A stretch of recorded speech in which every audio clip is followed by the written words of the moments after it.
Hey guys, welcome back to the channel. This is story about what if Naruto is killed by his teammates and deals with Shinigami part 1. Before I start, please do support for more amazing content and comments for part 2. Do consider to subscribe my channel and share my video to your friends and check out the description as well. Let's start the video.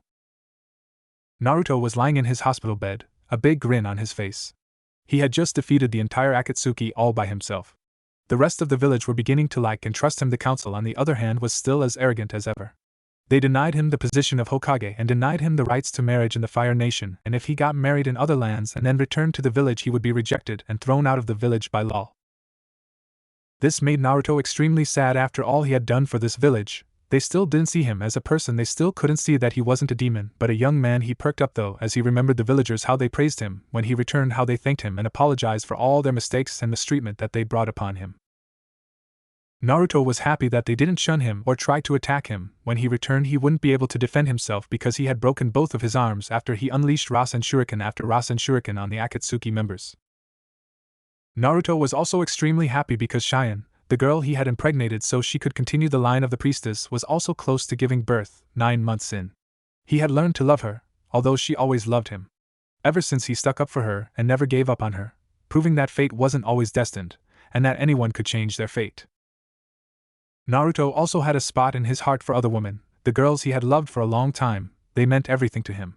They all wanted to marry him and live together, but the council wouldn't allow it. He promised that after this was all over he would give a big talk to the other girls and tell them how he felt about each one of them. After all, he had Cheyenne's blessing to do so. As he was contemplating all this, he heard the door open slightly. A girl with pink hair and green eyes entered the room. It was his friend and teammate Sakura Haruno. Naruto smiled a friendly smile at his old-time schoolyard crush. She smiled gently back. "Hello Naruto-kun," she smiled. "Always getting put in hospitals these days, I see?" Sakura said quietly. Naruto didn't like the way she was approaching him, too much like a predator sneaks up on its prey. "Sakura-chan?" Naruto questionably asked, but before he could ask anything else, Sakura lunged at him. He felt a sharp object enter his neck. Naruto winced at the sudden pain he felt. Sakura got close to his left ear as everything started to go black. "I'm sorry I have to do this, Naruto-kun. It's what Sasuke-kun wanted," Sakura said sadly as she pulled away to see his hurt face. Naruto stared at her, as if not believing what's going on. "Why? Sakura-chan?" Naruto asked quietly as his eyelids grew heavier and heavier until they shut and the eternal abyss of darkness greeted him with open arms. Sakura had a look of utter guilt on her face, but she didn't care so long as she was with Sasuke. She chirped up on a happier tone as she thought of all the things she could do with him now. She giggled perversely at the thought. Naruto opened his eyes slowly. He still felt weak from what was injected into him, his broken arms by his sides limply. As feeling returned to his body, he felt a slight restriction of his throat. As his eyes cleared and the haze was swept away, he could make out the figure of his ex-friend Sasuke Uchiha. Naruto's face contorted in anger. "Why am I here, team? What are you planning to do?" Naruto asked angrily. Sasuke smirked at his rival. Today would be a day to remember. Sasuke looked down to see all the people who had gathered. The villagers were shouting their rage up to the top of the hospital. Sasuke sneered again. "Villagers of Konoha, I am going to free you of this demon. You will no longer have to coexist with this filth." Sasuke shouted out as the crowd roared with anger. The villagers were not happy that their hero was being treated so badly. The villagers shouted their protests to the runaway Uchiha, but their cries for him to stop fell upon deaf ears. "And I will not allow his demon spawn to be born either," Sasuke shouted as Sakura picked up a tied-up pale-eyed, pale yellow-haired woman Cheyenne, and dangled her body over the edge, hanging by her throat much like Naruto. Naruto looked on in shocked horror. "No! Please, you can do anything you want to me, just please don't kill her. I will do anything you want, just let her and the baby live," Naruto shouted out as he started to panic. He started hyperventilating and going a ghostly white pale. Sasuke sneered once again at the weak acts of his rival. "Begging for another's life? How weak! I once thought of you as a great rival. Now you're just a begging simpleton." Sasuke smirked as he watched Naruto's tears fall. Sakura was feeling a deep emptiness in her stomach. It was regret, it was guilt, but it was suddenly replaced with the joy of the Uchiha. The shallow pink-haired harpy showed no more thought to the matter. Naruto let more tears fall. "Please! Let her live. She hasn't done anything. It's me you want," Naruto shouted out, absolutely terrified. Sasuke smirked and gave Naruto an evil laugh. Sakura smirked as well. Naruto's heart was beating inside of him like a drill. Naruto had never been so scared in his life. He had absolutely no power over the situation. He was weak from the drug, so he couldn't move his legs, his arms were broken. His, Cheyenne's, and their baby's life were in the hands of his two ex-teammates and former friends. Naruto saw Sakura blush while looking at the deranged psychotic traitor that held him by his throat. It sickened Naruto to see this reaction from his former friend. Ha! The dobe is begging at my feet. What a sight! Sasuke shouted out with malice. Both Sasuke and Sakura laughed at the teary face of their old teammate. Sasuke brought out his chakra-enhanced Chidori blade. Naruto's heart stopped for a second. With this, I will end both the demons and his whore's life, along with their disgusting demon spawn. Sasuke viciously yelled out with venom lingering to every word. Hokage Tower, Tsunade's office. Tsunade was sitting at her desk with a giant headache. The reason behind the headache was because a lot of girls were all clamoring to bash the council's skulls together. The reason behind why is because after Naruto learned to become a Toad Sage, he was officially denied the rank of Hokage, and denied to be married in Konoha. The girls were furious. Hinata, Ino, Tenten, Temari, Isaribi, Kurenai, Shizen, and Enko were all in the office. They were the furious girls. And so the complaints carried on. This is so not right. He's a hero and the council looks at him like he's a damn weapon. We know he's not the Kyuubi, and we know he's not a monster. He's a kind, caring, sweet, lovable, attractive, responsible, strong, and he's the nicest guy any of us have ever met. He always puts people above himself. He would put his life on the line just to protect a stranger. He's the most purest soul I have ever met, and he deserves better than this. Ino shouted out in unrivaled rage. All the girls with her nodded in agreement, and contributed their own 2 cents into the conversation. Listen! I can't do any, Tsunade said, but was interrupted by the loudest horror-filled scream they had ever heard. It shook them all to the bone. Ah! Came the cries of a male voice that sounded very familiar to someone they all knew and loved, but the scream was unlike anything they had ever heard from him. The cries came from the hospital roof. All the girls in the room hurried over to the window and gasped or yelped in shock horror at what they saw. Naruto was dangling over the hospital roof with Sasuke holding his neck. The truly horrifying thing they saw was that Sasuke had his other hand that was holding a blade lunge into Cheyenne's 9-month pregnant womb, thus instantly killing the baby. The girls spent no time staying still. They all rushed to the scene as fast as their legs could carry them. Naruto cried out in unrivaled sorrow. Cheyenne was wincing at the pain but crying heavily at the loss. She could feel that her baby was hurt during that blow. It was a motherly thing. She cried out her sorrow as Sakura smirked at the girl. Will you stop crying already? You're hurting Sasuke-kun's ears, Sakura said with an evil smirk. Sakura looked at Sasuke, who nodded back to her as if telling her yes. Naruto was still disorientated and crying hysterically. He then felt something falling through the air. His eyes snapped wide open and looked at Sakura. Cheyenne was no longer there. It took all his strength his body could produce to look downwards. He saw Cheyenne's bloodied, crippled body slumped across the pavement below. Ah! No! Cheyenne, no! Naruto cried out as tears fell from his face like there was no tomorrow. Naruto then felt a horrible piercing in his flesh.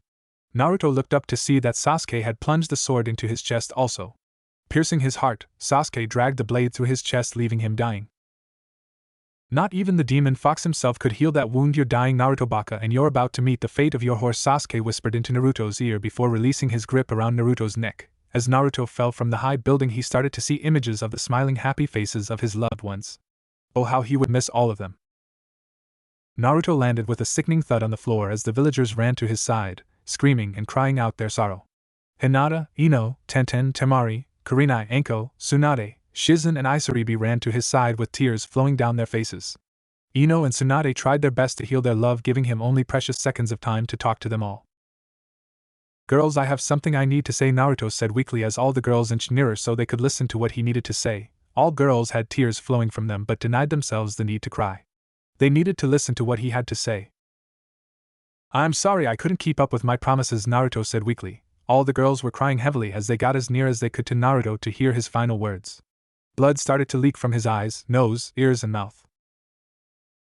I love you all! Naruto shouted as his body jerked then went limp. Life left his eyes as they slowly shut. The girls couldn't keep it in any longer as they screamed to the heavens for all to hear their sorrow. Naruto! The girls shouted in unison as they all clung to his body, crying into his chest to come back, as if it could save him. There was a flicker red chakra that released itself from Naruto's mouth. The girls didn't notice the red flicker of chakra that was released. They were too busy crying out his name into his chest or other parts of his body. Tsunade gave Naruto's limp mouth one last kiss as her tears rolled down her face and landed on Naruto's pale face.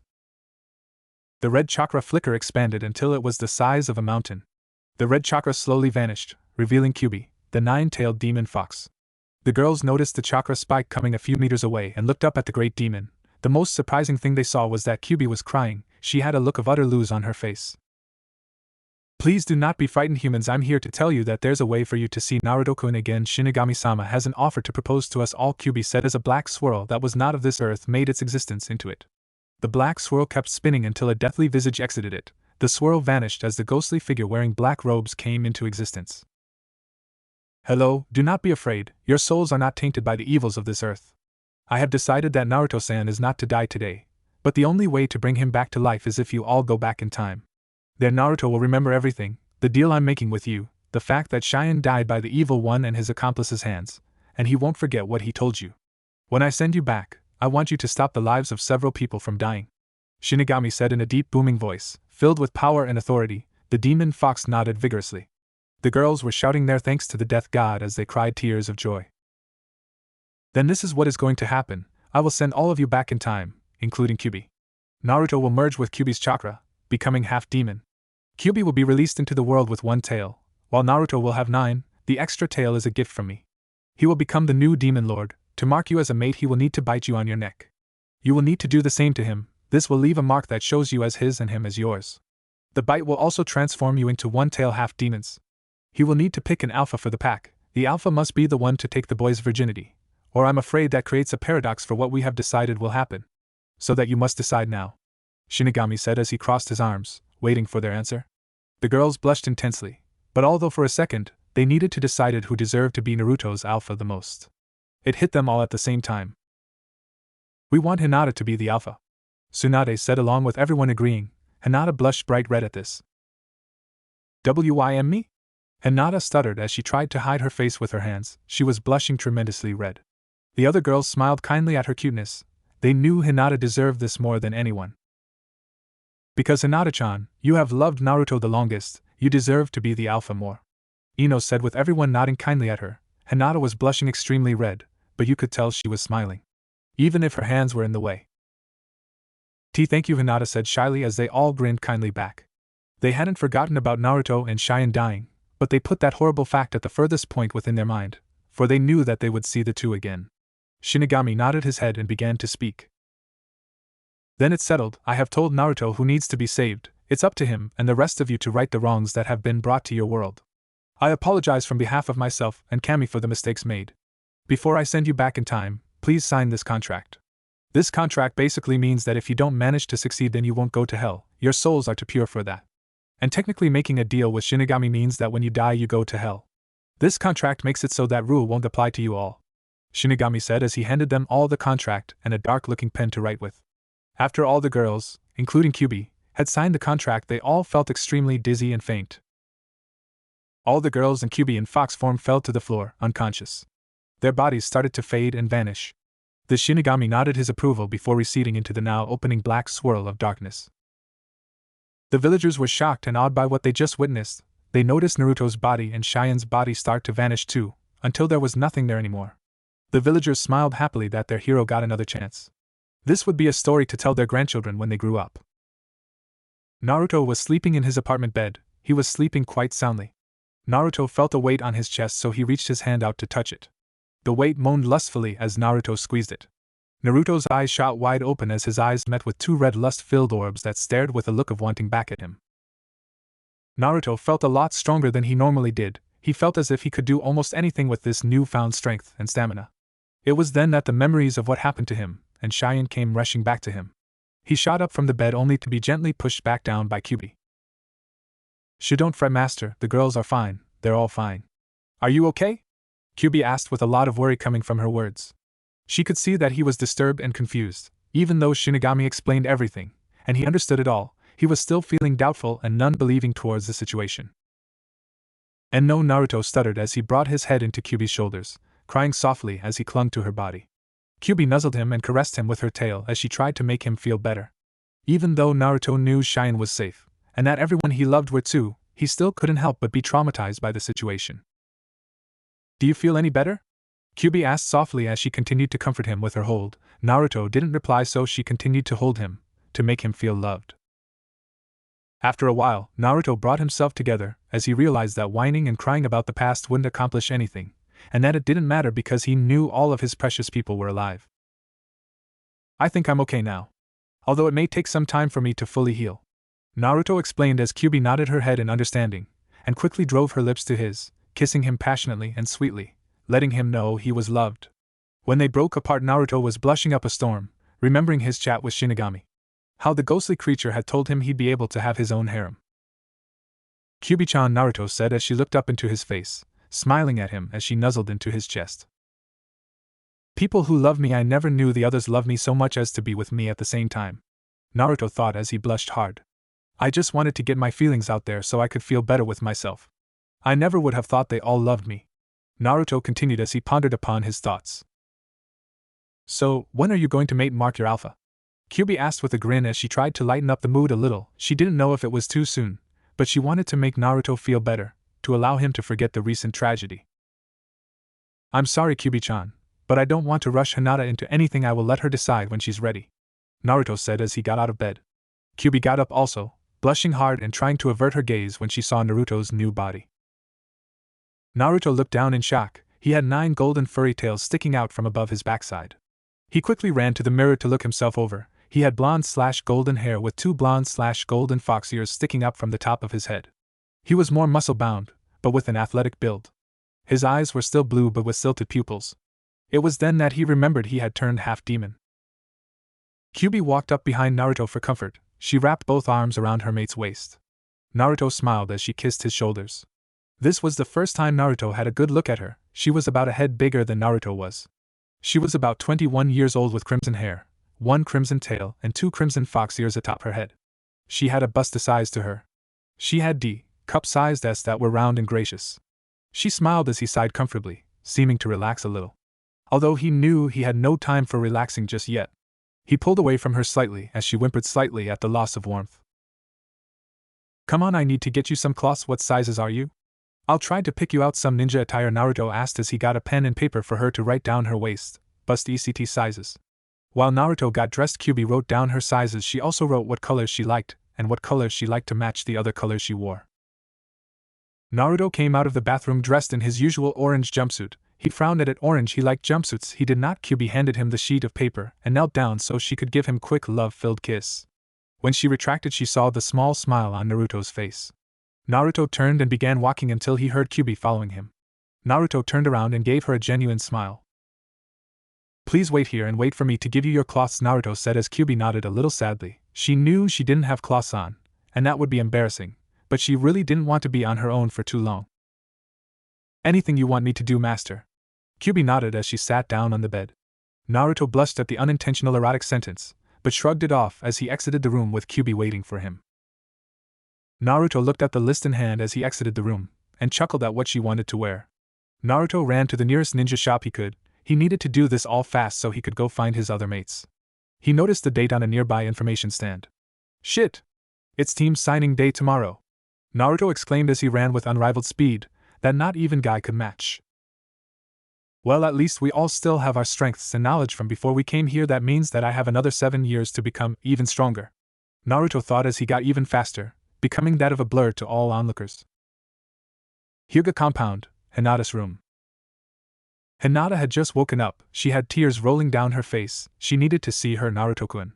She got dressed into her usual ninja wear. After she was dressed, she dashed out of her room, out of the building, out of the compound and through the streets, one destination in mind. Casino hotel bedroom. Both Tsunade and Shizen had woken up in a casino resort hotel. Shizen got dressed quickly when she looked around. The sight that greeted her was extraordinary. Tsunade was an 18-year-old. She had the same bust size, but she defiantly looked younger. Shizen gasped at her master's appearance. Tsunade felt the change in both her age and her looks. She started to shake, not believing what's happening. She then burst out into tears of joy. This meant that she could have children with the man she loved. Shizen was by her side in an instant, stroking her hair and whispering sweet nothings into her ear. Tsunade was laughing with joy, as tears still continued to fall from her eyes. She couldn't remember being this happy ever. The two decided to pay their rent and rush back to Konoha, needing to see their man once again. Yamanaka Flower Shop, Ino's bedroom. Ino had just woken up also. She got dressed into her usual ninja uniform and rushed out of her house, crying silent tears of joy that the man she loved would be alive once more.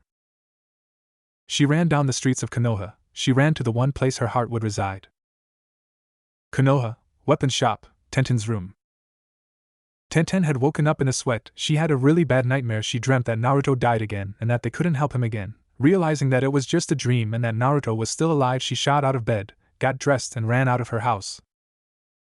She ran and ran. She was so happy that she got to see her man again. Konoha, Kurenai's house. Kurenai awoke in her bed. She felt her face and realized that she was in her younger form.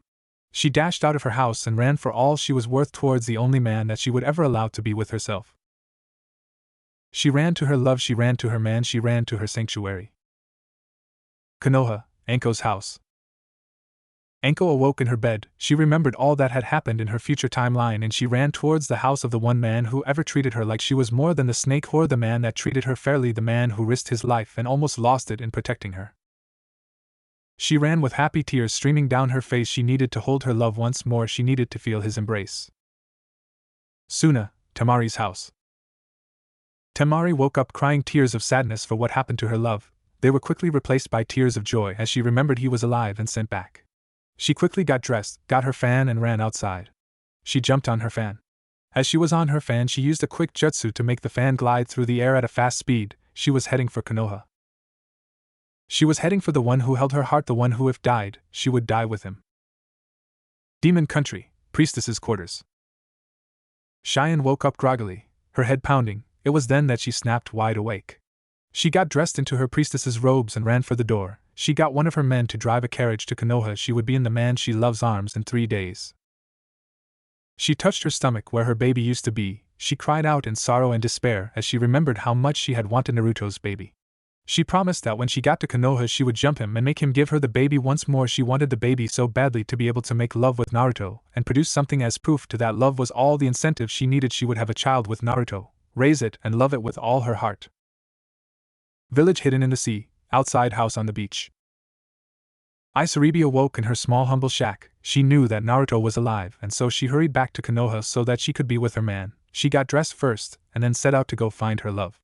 She knew which way Konoha was so she just swam there. The transformation didn't happen because Tsunade got rid of it a few weeks after she arrived in Konoha. She started to swim towards the mainland that holds the hidden leaf village in all its glory. Konoha, Market District. Naruto was walking down the market district. He had just brought his mate, Kyubi-chan, a nice red ninja suit. The shirt was quite small for her, but she insisted. The shirt was black and revealed a lot of her bust size. Her overcoat was a trench coat that was black with crimson flames. He had gotten her black ANBU pants with black shinobi sandals. Naruto sighed before running back to his apartment. Konoha, Naruto's apartment. Naruto was walking towards his apartment door. He reached out and turned the doorknob. Naruto was outside his apartment door. He held out his hand to twist the doorknob.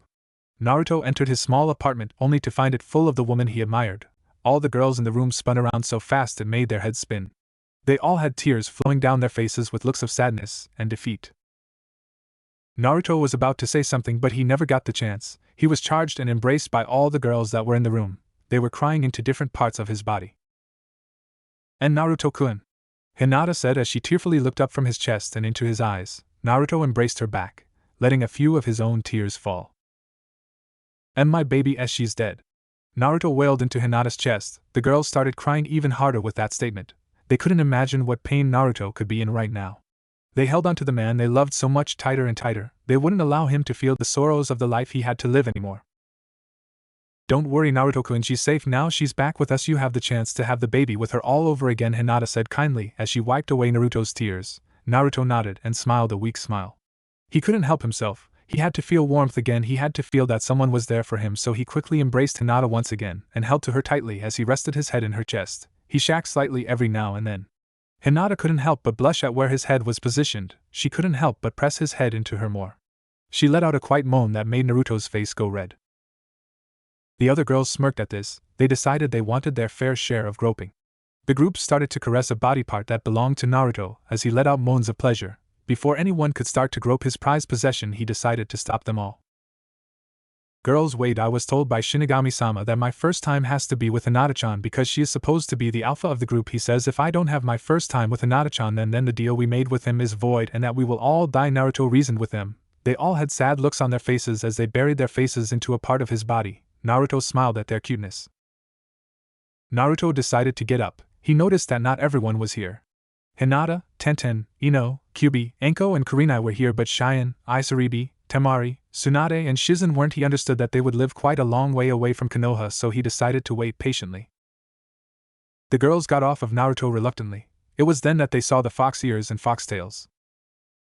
Kawaii! Came the shouts of all the girls simultaneously as they glomped onto a tail, or an ear or both. It's so cute and furry, Ino said as she rubbed her cheek against the tail. As they started to pull and stroke, Naruto began to growl. They looked confused at first, but after looking at his face it was a mix of both pleasure and pain. They looked down to notice the giant tent in his pants. Please don't do that unless you want to make the contract void, Naruto grunted out. The other girls let go of his tails slyly. They would have to remember his little turn on when they finally get to have him. When they released him, he let out a sigh of relief. He handed Kyubi the bags of cloths for her. After he made sure everyone had eaten, dressed, and washed, he decided he needed a shower, a cold shower at that. Master, may I help you clean yourself? Kyubi asked seductively with a feral grin on her face. Naruto gulped at the feral, lustful looks he was receiving from his female companions. I'm sorry, I don't think I could trust myself to be in a shower with any of you yet naked. I don't think I could control myself to behave, Naruto said with a bright blush. The other girls smirked at this. It was nice to know that he wanted to take them. It was nice to know they were loved. Okay, master, but don't be too long. I wouldn't be able to control myself either with you being completely naked in the room next door. Kyubi winked mischievously, and the others nodded with glazed over eyes, blood pouring down their noses. Naruto shivered involuntarily at the looks he was getting. He walked into the bathroom and had his cold shower. When he got redressed, he opened the door to see all of his mates with dreamy looks in their eyes. They snapped out of their trances when they heard Naruto cough loudly. They all blushed extremely, knowing they had been caught by the man they all loved. Naruto smirked at their reactions and shook his head. Shinigami-sama told me before I was brought back in time that he had talked to Ojizen. He said that he told the old man about everything from where I came from to what deal I made with him to you all being my lovers and mates. He also explained to me that when I use my mate mark on you, we will be able to communicate from afar and be able to send mental images and such to each other, and the mate mark will also make you like me, and Kyubi-chan here you will become half demons. You will be able to use demonic chakra, have 2 fox ears, and you will have 1 tail except for Hinata-chan. She is supposed to have 3. Naruto said as everyone nodded their understanding. Naruto-sama, when will we kill the Uchiha and the pink whore? Kurenai asked as she cocked an eyebrow. The other girls nodded furiously. They wanted to rip the arrogant emo fuck up. Naruto sighed at his red-eyed mate's bloodlust. Although he had the same thoughts and needs that she did, he would make Duck-ass team pay for his insolence. When the time comes right now, we all need to be aware that tomorrow is team signing day. Kurenai-chan, Enko-chan, I need you two to talk to the old man and ask him to mix up the old teams a bit. I really don't want to be stuck on a team with the twatty two. That would be troublesome, so to say, Naruto said as he sighed. Kurenai and Enko chuckled as they nodded their heads. So should we go to see Hokage-sama now? Kurenai asked seriously. Naruto nodded his head yes as he led his mates out of the door. But before he left, he and Kyubi used the genjutsu to cover their tails and ears. Kyubi and Hinata wrapped an arm around his waist as he did the same to them. Ino and Tenten wrapped an arm around Kyubi and Hinata. Enko and Kurenai did the same to Ino and Tenten. The group walked through the crowd, stunned that the demon spawn had so many admirers and that some of them were from decent families. It sickened them to watch the Hyuga princess, and the next in line for the heir to the Hyuga household, walk through the streets holding on to him like that. Hinata and the other girls saw these glares and leveled their own back at them. Naruto smiled sadly. He may not have the villagers' respect or liking in this time, but he knew he would earn it. Don't worry girls, they'll see what I really am when I'm older. For now I just need to prove my strength and loyalty, Naruto said kindly as he gave a reassuring squeeze to both Hinata and Kyubi. I will not have these simpletons believe you to be a bad person, master. You're the purest soul to have ever graced this earth with your presence. Kyubi shouted out as she sent glares to the ones that snorted. I'm not that great a guy, Naruto blushed as he looked away to hide his blush. Hinata and Kyubi squeezed him closer to them. Yes, you are, master. We heard you begging for the life of Cheyenne to be saved. You would have rather died there and then and let that be the end of it rather than watch her die again. We know how big your heart is, Naruto-sama. Don't deny yourself the honor that you so greatly deserve, Kyubi said as she smiled at Naruto's embarrassed blush. The other girls smiled at it too.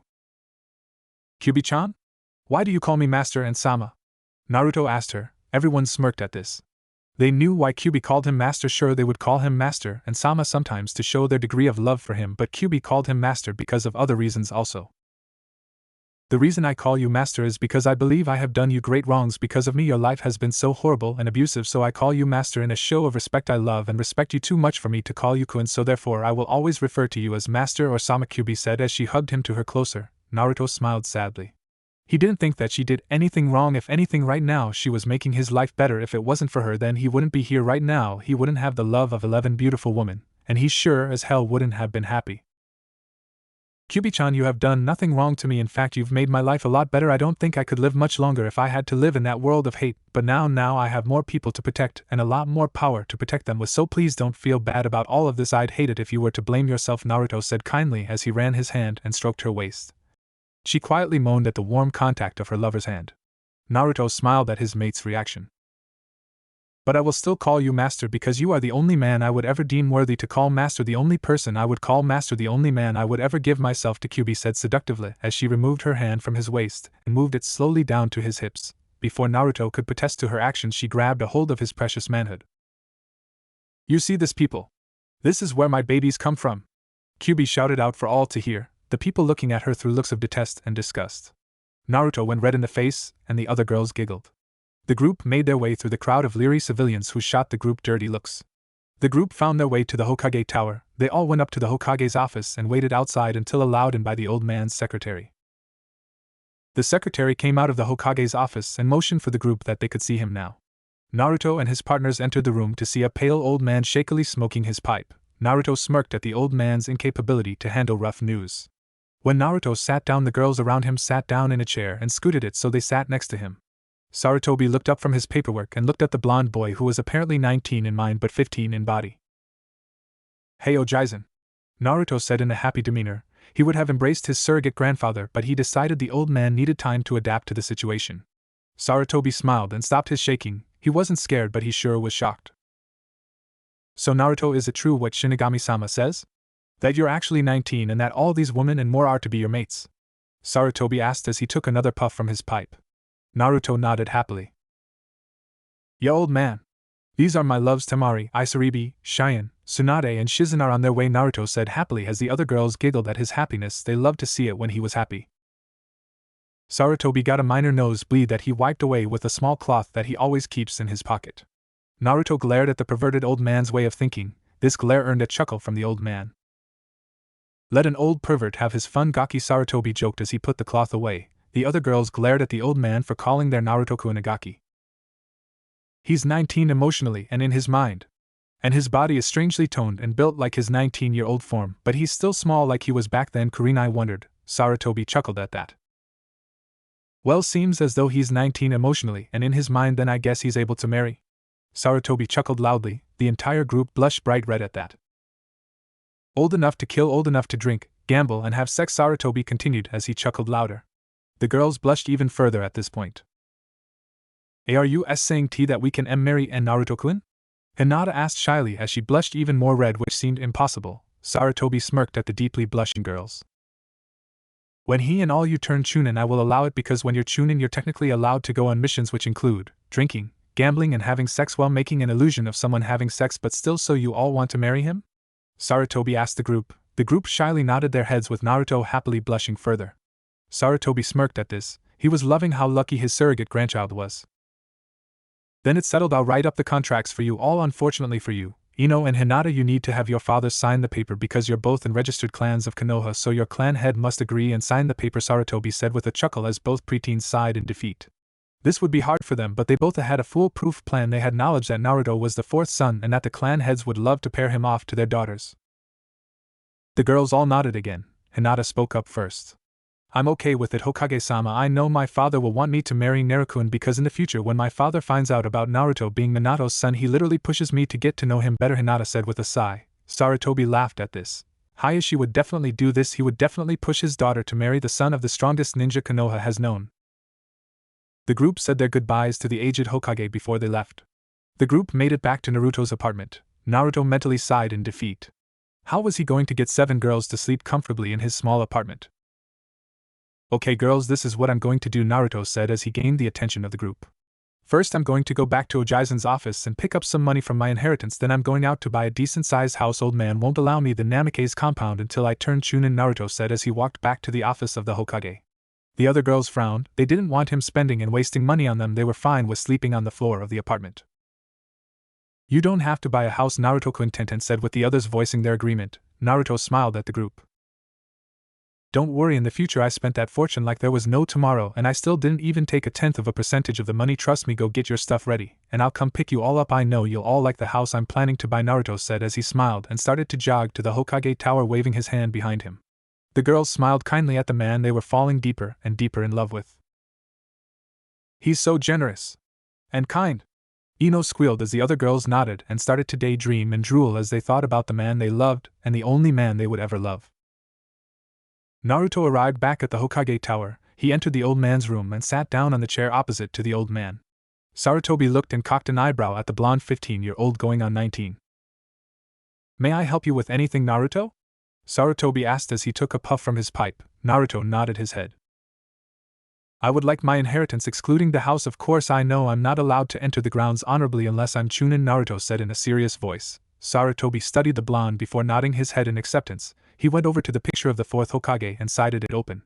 Behind the picture was a metal safe that had a dial with numbers painted on the edges of the dial. Sarutobi opened the lock and opened the door to the safe. Awaiting inside were 2 pairs of keys, 2 large golden-plated scrolls and 2 smaller silver-plated scrolls. Sarutobi picked up the 4 scrolls and sealed them into a smaller scroll. He handed Naruto the small scroll and one of the 2 keys and placed the other back in the safe. The key Naruto had was the key to his bank safe. The key Sarutobi had in the safe was the key to the Namikaze compound. Oh, and one more thing, I'm going to need you to place me on a different team than Team 7. I can't work with that brooding prick and that loyal whore Sakura in the future. They do horrible things. To put it short, the Uchiha betrays the village and Sakura believed that he loved her. They ended up killing both me, my love Cheyenne, and our unborn baby, Naruto said as he clenched his hands in rage. He let a few tears make their way down his face. Sarutobi was shocked, but he nodded sadly. And I need you to look the other way when Sasuke and Sakura die on the wave mission, Naruto said coldly. Sarutobi gasped. But he understood that Naruto needed to do this. Shinigami said that Naruto needed to right a lot of wrongs. Sarutobi nodded once again. Thanks, Ojaizen. As soon as the Chunin exam is over, I expect to be given the keys to my compound, Naruto stated as he left the Hokage's office, saying his goodbyes to his surrogate Ojaizen. Sarutobi sighed at this. Naruto was out for blood and revenge, and he couldn't blame him for doing it. Naruto entered the bank with his father's money in it, and took out a reasonable amount. He left with people staring at him with wide eyes. They had just found out that the demon child was the 4th son. Naruto walked through the village, blocking out the hateful glares he received from the general public. Naruto was surprised to say that he had a crowd of civilian girls following him with hearts in their eyes. Am I really that good looking now? Naruto asked himself as he walked through the village. In a comical fashion, Naruto met up with a certain Uchiha who also had his fangirls following him. When they met up, Naruto's newly established fan club and Sasuke's bimbo fan club stood quite a way away from the 2 boys, staring each other down. Naruto growled venomously at the emo team. I can kill him on the wave mission. I can kill him on the wave mission, Naruto repeated through his mind. He had a lot of willpower to show no emotion to the man who killed his lover, his baby, and himself in the future. Sasuke just smirked at the blonde-haired dope. Hey Naruto Baki, you want to move out of my way? I don't have time to play kitty games with a nobody from the streets, Sasuke smirked as he saw the irritated look on Naruto's face. Naruto had to remind himself that he would get his revenge in about 5 days' time. He contemplated ripping him apart at the seams. Hey Baka, I'm talking to you, don't ignore me, Sasuke said as he stepped forward challengingly. It was a well-known fact that the Uchiha prodigy hated to be ignored. Naruto smirked. He found the emo's weakness. Did any of you girls hear that? I could have sworn I heard the sound of a gopher being raped by an elephant was past my ears. Must just be Sasuke bitching about power again, huh? Naruto asked the developing crowd that started giggling, some chuckling, some even laughing hysterically. Sasuke growled dangerously as his cheeks went bright red. What was that, dope? I dare you! I dare you to say that again! Sasuke yelled out in utter rage as he started to clench his hands and grind his teeth. Naruto smirked. He was going to love this. I'm sorry, I can't understand you. Maybe if you took that 13-foot pole out of your ass, then maybe you'd be able to speak coherent words, Naruto said as he was inwardly dying from laughing. He had to keep a calm demeanor, so he only smirked. Everyone was currently in hysterics. Sasuke was as red as blood. He put Hinata to shame. WVTT told you about my ASSS stick? Sasuke stuttered, terrified. It was then that everyone stopped laughing and checked his face to see if he was serious. When they found they were rolling on the floor, absolutely crying with hysteria.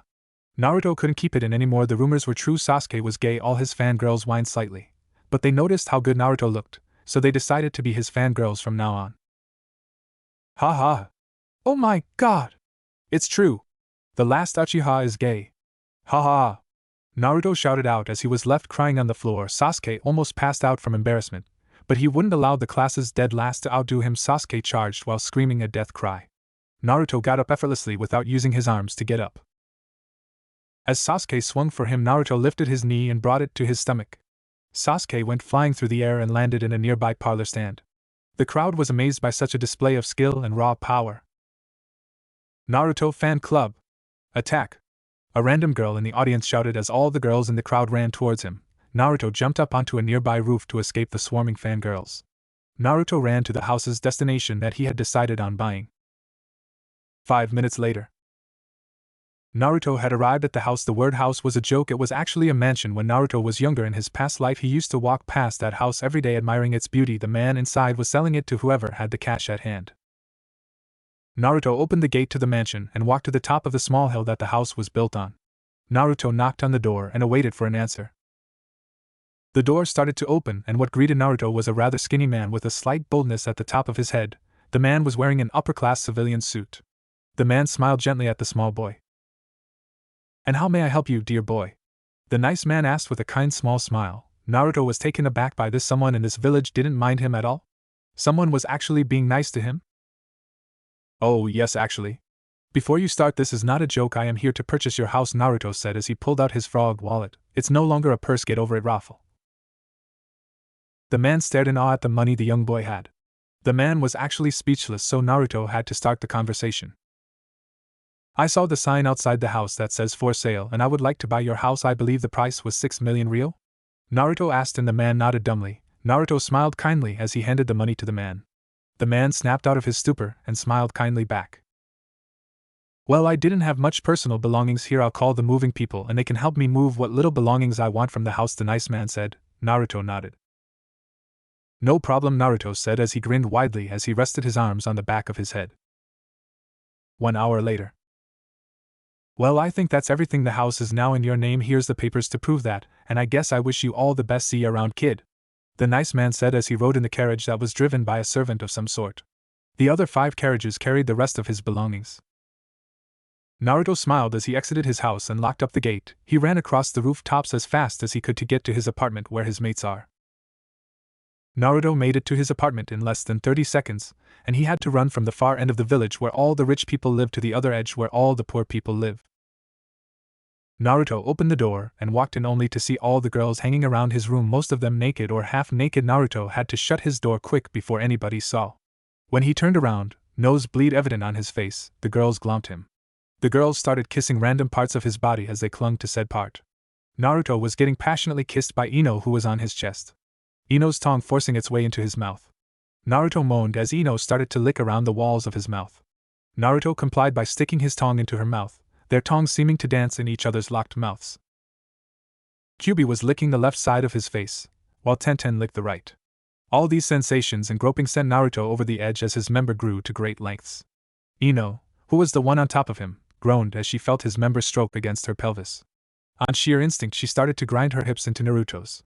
Before it could carry on, Naruto stopped her. She nodded to Naruto sadly. She turned to Hinata and started to joke and tease her slightly. "You better hurry up and take his virginity. I can't wait another second. I need him inside of me." Ino groaned as the rest of the girls got off of Naruto. Hinata giggled at Ino's playful tease. Hinata promised herself that after all the craziness died down, and after Naruto had completed his mission to wave, that she would ride him till his juices were all gone and dried up. "Come on, girls, I brought a house for us all to stay in," Naruto said happily as he gathered all of his stuff. The girls nodded happily as they grabbed Naruto's waist or a waist of another girl and began to walk to their new house. When they all arrived at the house, the girls had their jaws on the floor. Naruto smiled at their shocked expressions. He had to start moving again for them to move with him. Naruto opened the gates to the mansion. He and the girls made their way slowly and leisurely up the hill to the mansion. Naruto opened the doors to the mansion, revealing solid marble floors. The staircase itself was solid marble and looked perfect. To his left was the living area with the 65-inch HD-ready TV. A nice pearl white sofa that went in a straight line and then turned at a 90-degree angle. The flooring for the living room was a royal red rug that felt pleasant to the feet. To the left of the main hall was the kitchen area. It appeared to be big enough for 10 chefs to simultaneously work with ease and comfort of space. The kitchen's cutlery and appliances were the best money could buy. Naruto led them speechlessly through the living area. Through the living area was another area of living space that had a massive dining table and many chairs going up and down the great table. It was clearly the dining room. Out back they could see another 2 other buildings, one they figured to be an indoor bathhouse, and the other to be the dojo. Out in the garden they could see a lake that also belonged to the house. A nice clean white boat was on the docks. Out in the back were many fruit trees and bushes. To the far left was a small pond that was filled with koi fish and other pond life.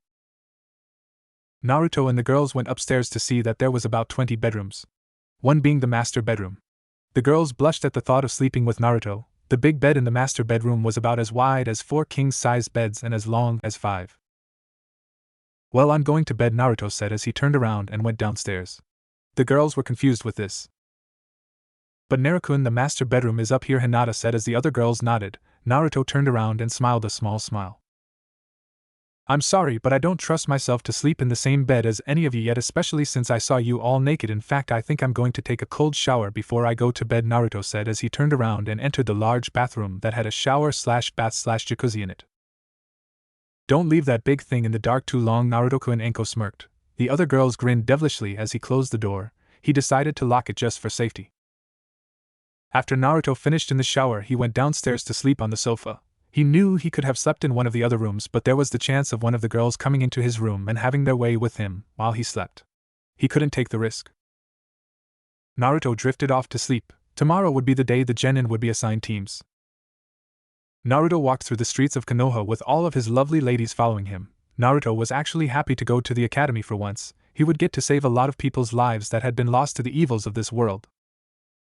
Anko, Kurenai and Kyubi left the group saying their goodbyes to their lover and fellow Naruto lovers. Tenten had to meet up with her team, so she had to leave too. She gave Naruto a quick kiss on the cheek and ran off. Naruto blushed and smiled at the contact. Ino and Hinata grabbed either side of his waist as they walked to the academy. Naruto hoped that he wasn't paired on the team with Sasuke and Sakura. Where's Kyubi-chan going? Naruto asked as he watched Kyubi go with Kurenai and Anko. She's helping Kurenai-chan and Anko-chan with team pairings. When you get placed on a team, she will be your bodyguard. We and the other girls went back to the Hokage office after you left. We asked if we could be put on a special team where it will be you, 2 of us girls, and either Kurenai-chan or Anko-chan as your sensei. When the other girls arrive, the teams will be slightly changed, Hinata said as she nuzzled into the crook of his neck. Naruto smiled and kissed her on the top of her head. I love you all, you know that? Naruto asked as the 2 girls giggled. It was then that they noticed that they had made it to the academy. Better get this over and done with, huh? Naruto asked as they both nodded. They entered the academy with the other students giving annoyed, surprised looks at the blonde. He had 2 hot girls holding onto his waist. They felt confused as to why strong, cute kunoichis like them would want a dead last like Naruto. The girls gave glares to the ones they heard say something bad about the man they loved. The 3 entered the class and all talking stopped. The entire class looked to the front. Some of the girls had hearts in their eyes as they saw Naruto walk in. They had seen Naruto without that god-awful jacket on. To say they were surprised at how well-defined he was an understatement. Ino and Hinata started to glare at the girls, drooling as they looked at him. Naruto now had lost all baby fat that he once had. It was now all muscle. The 3 sat down quietly as to not direct too much attention to them, but Sasuke was having none of it. Hey blonde baka, why are you here? Last I heard you failed, Sasuke said arrogantly. Naruto smirked. He had a perfect comeback. Oh, didn't you hear Yaoi-team? I passed, Naruto said smugly as Sasuke blushed. All the girls in the room snickered at the nickname. Kiba and Choji were in hysterics at this. They had heard about Sasuke coming out of the closet. Shino, strangely, seemed to be forcing down a smile and doing a terrible job at it. Shikamaru, who had just woken up, mumbled a troublesome and nodded back off to sleep. Before Sasuke could retort back, Irika poofed into the room. Now we all know why we're here, don't we? I'm going to be signing you all teams. There's been a slight change in some of the teams since yesterday, so here are your new groups, Irika said as he smiled up at Naruto, who smiled back. Irika went through all the team until he got to Team 7. Team 7 will consist of Sasuke, Uchiha, Sakura, Haruno. Irika didn't get to continue before there was a wooing being made by Sakura. Oh yeah. Suck it bitches, he's mine. Sakura shouted out in glory. The other girls started to snicker before it turned into hysterics. Sakura was confused at this point. "You can have him. Didn't you hear? Sasuke is fairy boy," a random girl in the crowd said as laughter erupted. Sasuke blushed immensely and tried to hide his face under his desk. Sakura looked very confused. Fairy boy is a term used for gay people. It's an expression just like coming out of the closet. Hope that helped ya, tongue sticking out.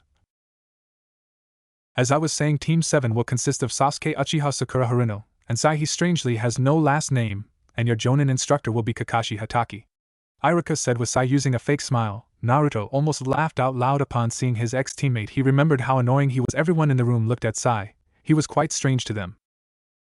"Stop looking at my penis, it's not yours to look at," Sai said, smiling. Everyone growled at this. Naruto broke out laughing, and so did Hinata and Ino. They remembered how Naruto told them how Sai used to be.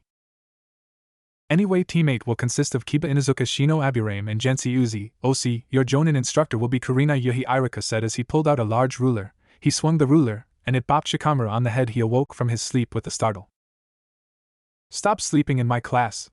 Iruka shouted out as his head suddenly grew 5 times its usual size with a vein above his right eye. Shikamaru sighed in defeat. It was too troublesome to say troublesome. Ironic? Sasuke stared at the stick Iruka was holding up and started to drool. He let an involuntary shiver go through him. Naruto saw this and broke out in hysterics again. Everyone else was confused but decided to ask later.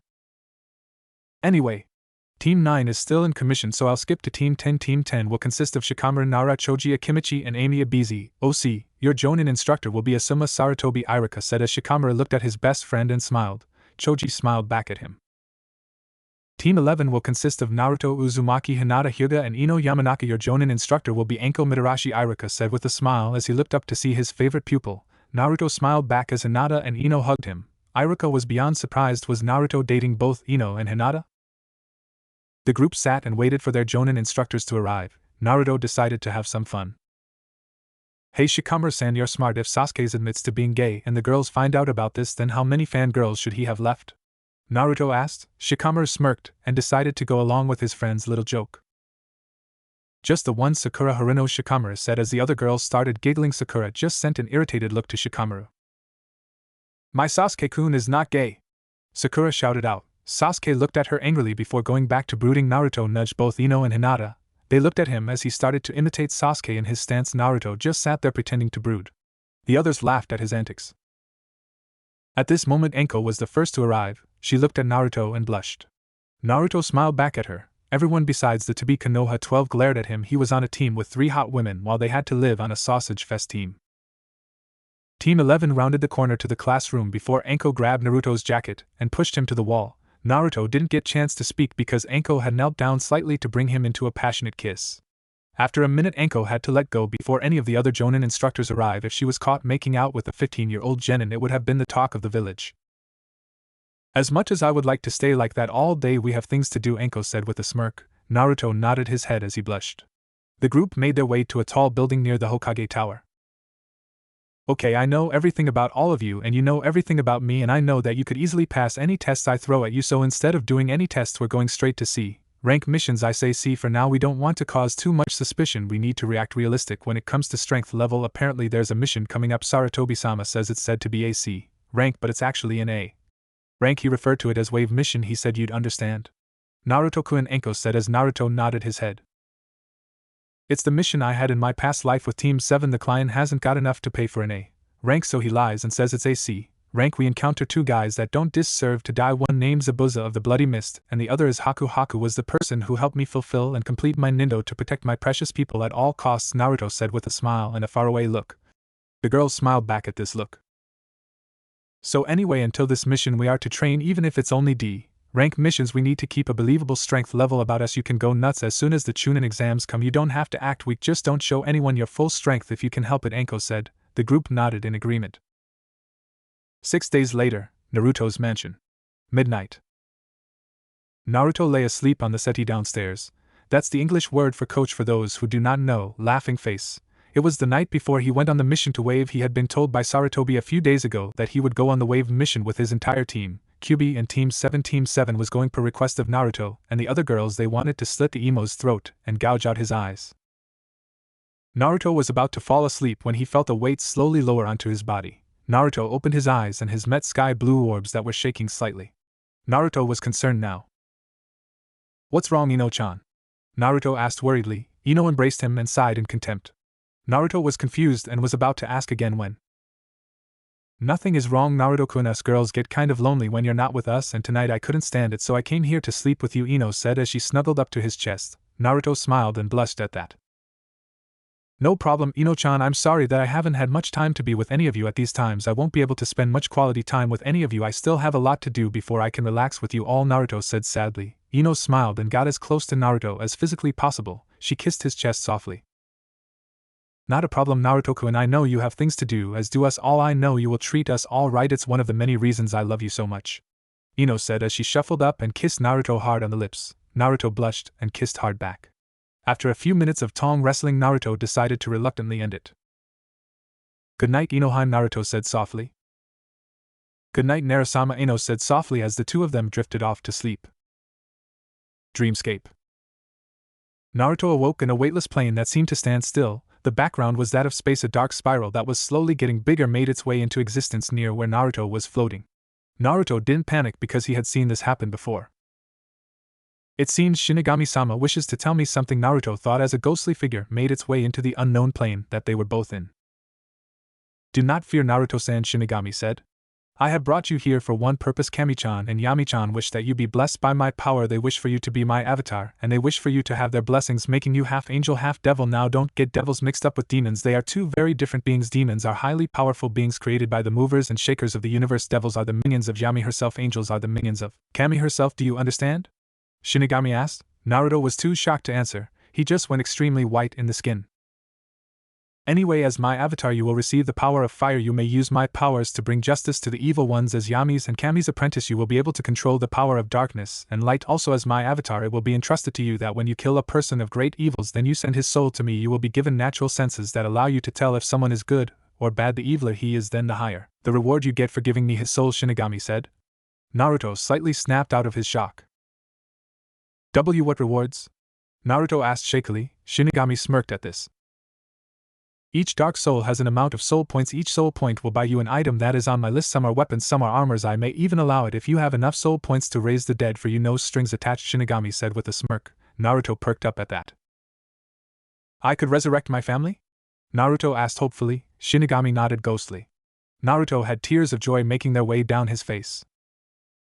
Not to mention the summons, you are the first avatar I have taken on in over 3 million years. As such I will give you your starter uniform. As you collect more souls you will be able to buy better armors and weapons that are only meant for a death god or his avatar. And as for your beginning summon, I guess I could teach you the undead horde summon, Shinigami said as he started to ponder. What does the undead horde do?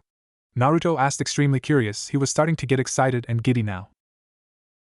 Depending on how much chakra you put into it, it will allow you to summon a horde of skeleton warriors. The more chakra you use, the more skeleton warriors will come to aid you. The skeleton boss summon is a giant, as big as a fully grown evergreen, Shinigami said as he almost chuckled at the gleam in Naruto's eye.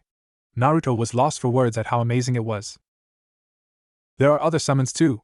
Naruto excitedly asked. He was practically bouncing of a non-excitant floor. Shinigami nodded. There are many different kinds, all ranging from power. The best I could let you have is the S-class demon summon, allowing you to summon S-rank demons to help aid you, Shinigami said as he almost couldn't help but smile at the blonde's face. Shinigami wouldn't admit it, but he really liked this blonde gaki. If you would be so kind as to sign this contract, by signing this you are agreeing to be my avatar, Shinigami said as he handed Naruto a yellow scroll that seemed quite aged. Naruto took the scroll and took Shinigami's dark flame pen. After a few minutes of Naruto signing his name on every page, the deal was sealed. Thank you, Naruto-san. Now if you would so kindly follow me, Kami and Yami await you, Shinigami said as he led Naruto through a rip in time and space. When they came out, Naruto was buzzed. That trip was really cool. Awesome! Naruto shouted as Shinigami couldn't keep it in anymore and let out a dark, dry chuckle, although Naruto knew it was a friendly, kind chuckle. Naruto heard giggling coming to his right. As he looked over to them he gasped in surprise. There was 2 females standing there as they giggled. The first woman was around 21 years old. She wore a white dress with red symbols for Kami on her shirt. The second wore a red dress with white symbols for Yami on her shirt. The one known as Kami had white/silvery hair that sparkled. Her eyes were gold with a silver pupil. She had a pale complexion and was undeniably pretty. The one known as Yami had long red hair that went down to a little above the waist. Her eyes were bright red with an orange pupil. She had a tan complexion and was also unrealistically pretty. "Why Yami-sama ke Kami-sama?" Naruto asked as he bowed to the two movers and shakers. The two women smiled kindly. They walked up to Naruto and lifted him up. "There is no need to bow, Naruto-kun, and please call us by the suffix chan. It would make us a lot more comfortable," Yami said with a hint of seductiveness. Kami sensed this and glared at her sister. Naruto blushed at the fact that one of the gods who ruled our world was coming on to him. "We are here to ask him to become our apprentices, not to ride him till he dies," Kami silently shouted to her sister as she pulled her away, out of hearing range. Unfortunately, the two of the greatest beings in the world forgot that Naruto was now a half-demon and could easily hear the two. Naruto blushed immensely at this. "And why not? He's a good guy and we both blessed him, if you know what I mean," Yami said seductively as Kami blushed again. "You're too horny for your own good, although I wouldn't mind riding him either," Kami said as she started to go into thought. Yami saw the nosebleed coming from her sister's nose and decided to poke fun. "I say we double-team him and take him for all he's worth," Yami whispered into her sister's ear, making her jump. Kami was highly tempted to take her up on that offer. All the while they were talking, Naruto's face got redder and redder, and his eyes got wider and wider until he felt they were as big as dinner plates. "Oh, but we can't," Kami said, sounding disappointed. "We have to talk to him and all, maybe next time," Kami said to her sister. Yami nodded sadly as well. They both made their way over to a red-faced Naruto and a snickering Shinigami. Both women were confused until Shinigami burst out into full-blown laughter, and Naruto passed out. Kami and Yami went extremely red in the face. "How much did he hear?" Kami asked worriedly. Shinigami stifled his laughing until later. "He heard everything. He's half-demon, you know," Shinigami said as he went back into a laughing fit again. Both girls glared at the death god, who surprisingly flinched under all the K.I being emitted. "Wake him up, Ghosty," Yami said amused. Shinigami scoffed at the nickname. Naruto Shinigami cooed. "I have ramen here for you," he continued to coo. Naruto bolted up and started to rub his eyes. "Where's ramen-chan?" Naruto asked groggily. Both girls giggled at his antics. Shinigami smirked at his use of suffix for a food. "Wake up, Baka," Shinigami stated amused. The girls stopped their giggling as Naruto got up. When Naruto saw the girls, he blushed and looked away. Yami and Kami did the same thing. Shinigami was highly amused. "Naruto-kun, we offer you the power to become both of our apprentices. You'd become a god on earth. You'd gain the power of both light and darkness, the powers of both angels and devils. You'd be in control of armies of devils and angels. You'd be our champion," Kami stated with a blush. Yami bit her nail and looked longingly at Naruto, who just blushed further under the stares. "So what can I expect for accepting all this?" Naruto asked. Shinigami smirked and decided to get involved. "Well, here are your gifts from me," Shinigami said as he pulled out a whip that was alight in flames. The whip was basically just that one big water-resistant, continually burning fire whip. Naruto gasped at the sight of such an extraordinary weapon. "And this," Shinigami said as he pulled out a giant scythe. The scythe was almost as big as Naruto himself. The scythe's length was completely black. The blade at the end was a dark-tinted glass. Near the base were 7 runes going up the scythe. All of the runes stood for an element: earth, fire, water, air, lighting, darkness, light. If you pumped chakra into the rune and then swung the scythe as you released the chakra, then the corresponding element would come out at the end of the blade. "And now this will seal the deal properly," Shinigami said as he pulled a seal out of his jacket. The death god thrust the seal into Naruto's stomach as he applied chakra to the seal.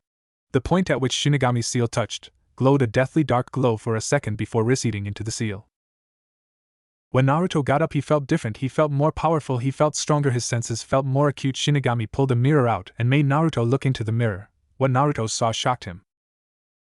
His hair had a darker tint to it now. His body felt more defined. He felt powerful. It was then that he noticed that he was holding his fire whip and his new scythe. Naruto pulled out the pen Shinigami had lent him and started to draw seals on both sides of his neck. When he was finished, he sealed his scythe in his right seal and sealed his fire whip in his left. "Now that I've done that, please continue," Naruto said to Kami, who blushed at the boy's new look. Yami drooled at how hot he looked now. "As I was saying, all you need to do is sign the contract we have and then you will become our apprentice," Kami said as Yami continued to drool. "And what are the advantages of becoming both of your apprentices?" Naruto asked the two gods. Yami snapped out of her trance. "Well, if you were to accept being my apprentice, you would be given the powers of a dark angel. When you call forth the power, you will transform yourself in a dark angel. Your entire body will change. The cloths you'll be wearing will change to a jet black robe. Your hair will turn a dark gray, and your skin will turn a light gray. Your eyes will turn bright red like mine. You will sprout black wings that you could fly with," Yami said as Naruto's jaw started to drop. If you accept being my apprentice, you would be given the powers of a light angel. When you call forth the power, you will transform yourself into a light angel. Your entire body will change. The cloths you'll be wearing will change to a pure white robe. Your hair will turn a shining white, and your skin will turn paler. Your eyes will turn gold like mine. You will sprout white wings that you could fly with, Kami said as she almost word mimicked her sister. Naruto nodded and started to drool at the fact he would technically be 1/5 human, 1/5 demon, 1/5 devil, 1/5 angel, and 1 out of 5 Shinigami/death god. This would make him one powerful son of TCH. I will warn you, this will be painful, Yami said as Kami agreed with her sister. Naruto nodded his head in acceptance. He took both scrolls and signed his name onto both of them. After signing the scrolls, they poofed into nothing. After the scrolls vanished into smoke, Kami and Yami pumped their chakra into their hands. Yami's glowed bright red and Kami's glowed gold. After their hands began to glow, they rammed their palms into Naruto's stomach, sending him flying back some.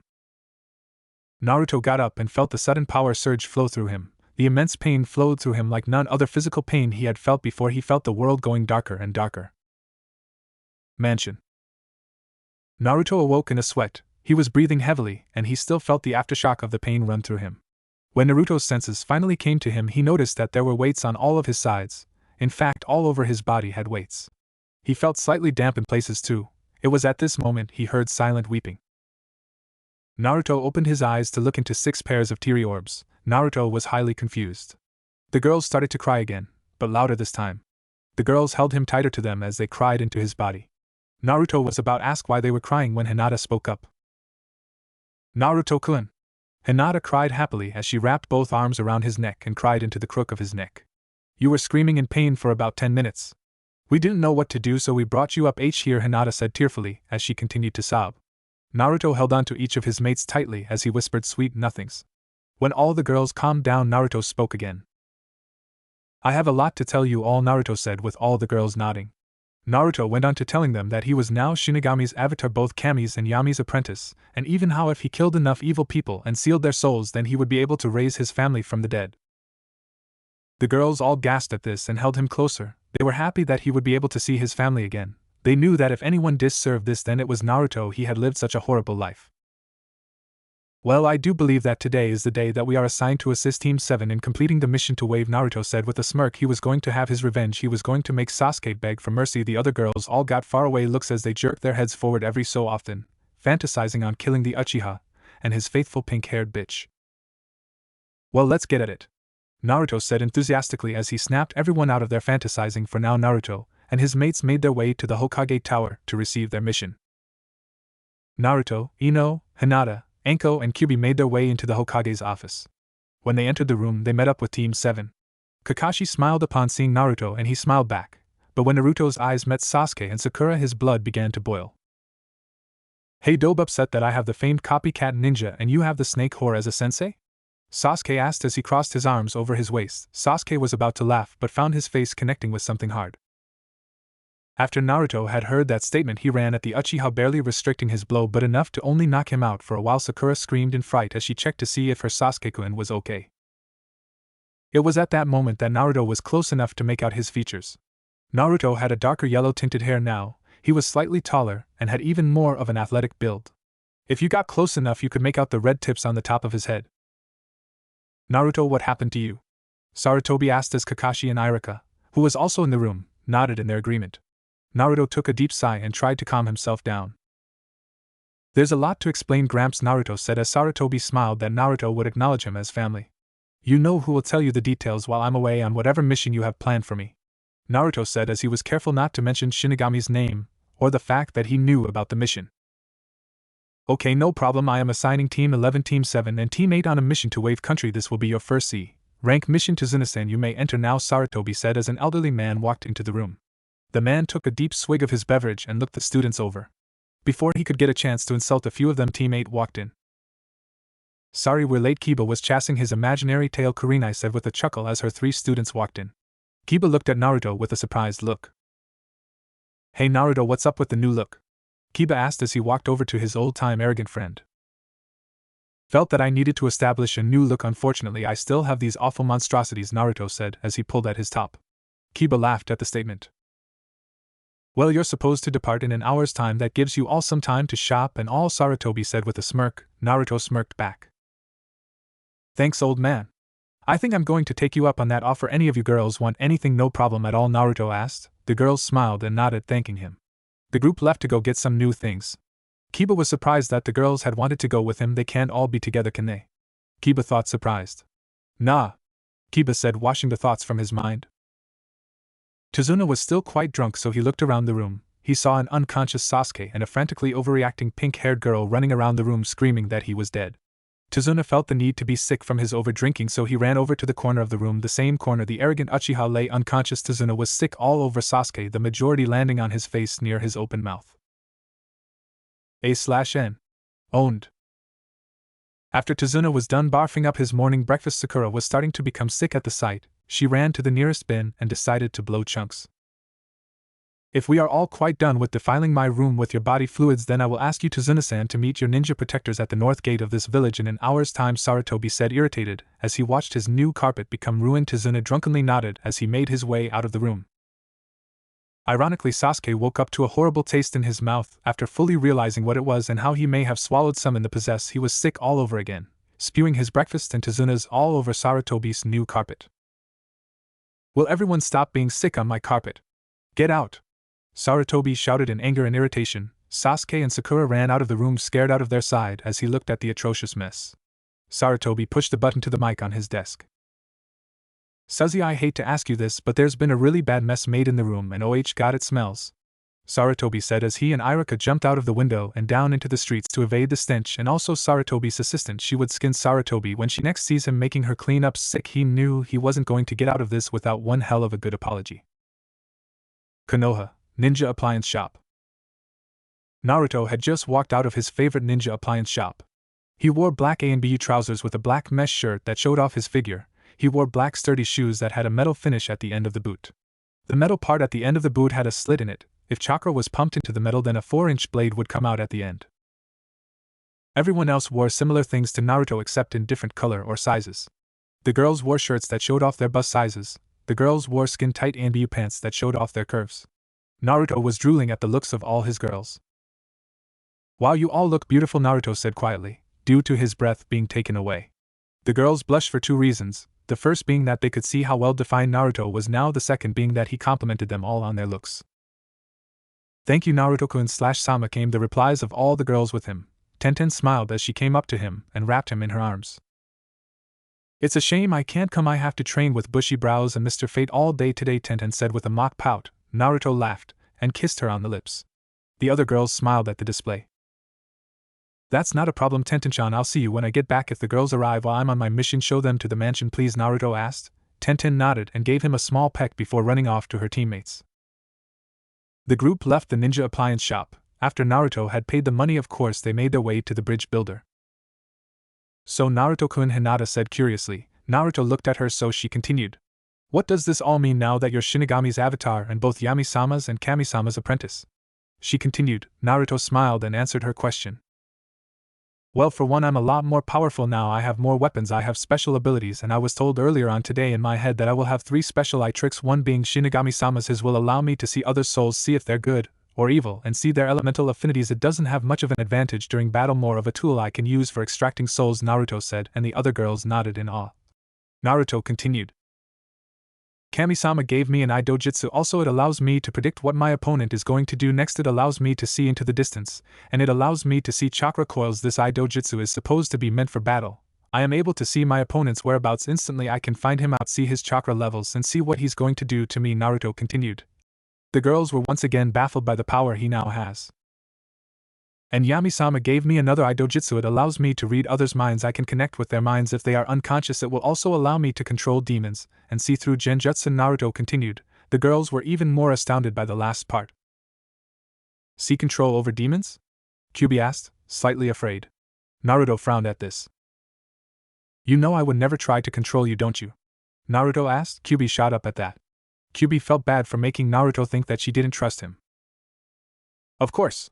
Sorry, I was thinking back to the Uchiha and Senju clan, the 2 founding Konoha clans. It was said that the Uchiha's Sharingan could control demons if the Sharingan was at the right level, and the first Hokage, who was part of the Senju clan, found a way to control us. Kyubi eyed as frantically as she tried to make sure Naruto didn't take it the wrong way.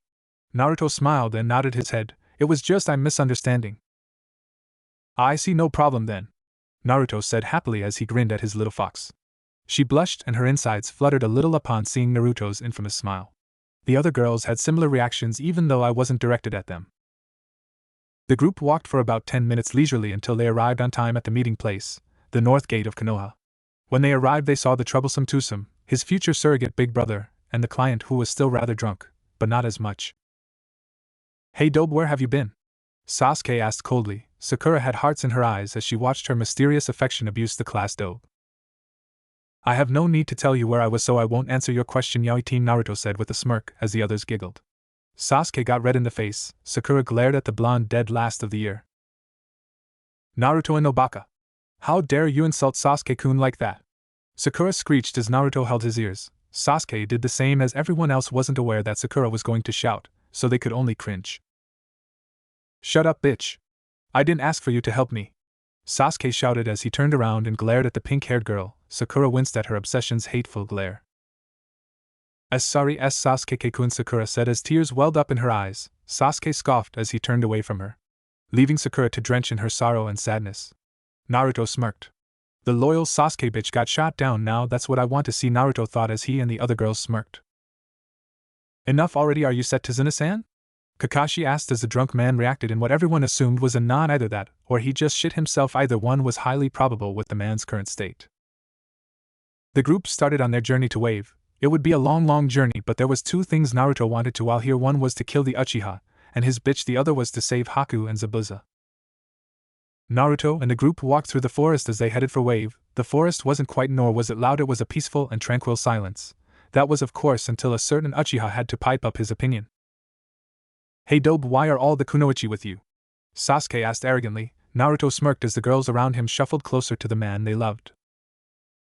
"Well, King of Brood, we say it's none of your business, so stick out of it." Anko shouted the last part as the others smirked at Sasuke's scared face. Sakura sent a glare towards Anko as she secretly planned on getting her back for call her Sasuke-kun like that. The other guys were also wondering why Naruto was surrounded by all the girls. It didn't really make sense. Kakashi sent an irritated look at Sasuke. "Why can't you be more like Obito?" Kakashi thought as he shook his head sadly. Naruto was taking in all these expressions and smiled. They wondered why he had all the girls. Kakashi wondered why Sasuke was such a prick, and the girls were wondering when they would get to kill the traitor. They walked a little further until Naruto noticed a puddle in the middle of the road. Naruto was on high alerts as he looked up at the clear sky. It hasn't rained in 3 whole days. This road isn't used anymore due to Gato, so there's no possible way that anyone could have spilled some water. I need to keep an eye on that puddle, Naruto thought with a smirk. He would finally get to use his new eye technique. Mitsukage, Naruto said quietly as he activated Kami's dojutsu. Naruto's changed immensely. His eyes were now gold instead of blue. They were completely gold, no whites around the edges whatsoever. In the middle of his eye was a silver-starred pupil. On the 4 corners of his eyes were 4 smaller 4-pointed stars that looked like shuriken. The eye dojutsu was known as Mitsukage, angel eyes. Naruto looked at the puddle and was amazed to see chakra there, 2 chakra signatures. The fact that he was right wasn't what amazed him. The amazing thing was what he saw. He could actually see the chakra, he could see the 2's power levels, he could see their elemental affinities, he could see their chakra points. So this is how Hinata must feel when she uses her Byakugan, Naruto thought amazed as he watched the 2 figures await for the group to pass. Naruto decided to continue on as if he saw nothing. Kakashi and all Naruto's girls noticed this strange occurrence, and all thought the same thing, idiots. The other 7, including Tazuna, were blissfully unaware of the up-and-coming threat that was a puddle in disguise. At that moment Naruto's eyes caught another chakra signature hiding in the woods. "Who's that?" Naruto thought as he studied the person's chakra. It was strangely familiar. He had felt it before not so long ago in his past life. Puddle. The 2 demon brothers lied in wait as they looked at the ninjas walking towards them. "Gozu, dear brother, who should we kill first?" the other brother asked. The one known as Gozu shrugs as he looked the ninjas over. "I don't know, Meizu, dear brother, most of them are hiding their chakra rather well. If I take a guess, we should either take out the ones nearest to us, which is apparently the blonde one," Gozu said as his brother nodded in agreement. Back to Team 7, 8, and 11. The group continued to walk, pretending nothing was going on. Sasuke was glaring at Naruto. Naruto felt these glares but ignored them. Sakura noticed these glares and decided to mimic her love and then try to earn his love by glaring at Naruto also. Naruto yet again felt these glares but promptly ignored them further. Kiba and Shino were having a laugh as they talked with their new teammate Gensi. Gensi was quite the shy type. She was almost a Hinata lookalike except she had blonde hair and had green eyes. And of course she wore a different type of jacket to Hinata, but it was still rather familiar to Hinata's past life's jacket. Hinata smiled as she watched the girl she had grew friends with when she was younger in her past life. Gensi didn't make it to become a ninja and decided to move to Suna and open up a medicine shop. Gensi was Hinata's female best friend. They had spent most of the time sitting in the back of the class blushing when they saw how confident Naruto was. Hinata decided to go up and greet her surrogate sister. Gensi looked up and smiled as she saw Hinata. Gensi was very surprised when she had seen Hinata wearing cloths so bold they showed off her tremendous bust and her womanly curves. Gensi was surprised that Hinata had this much confidence. Already it had been a day since she had suddenly changed. One day she was a shy, quiet girl in the corner of the room fantasizing over her love. The next she was an adventurous beauty that didn't care who saw her. Like that. "Hey Gensi-chan," Hinata said happily as she didn't stutter one bit. It was almost as if Hinata had turned into a female Naruto. Gensi smiled back at her once sister of shyness and started to poke her index fingers.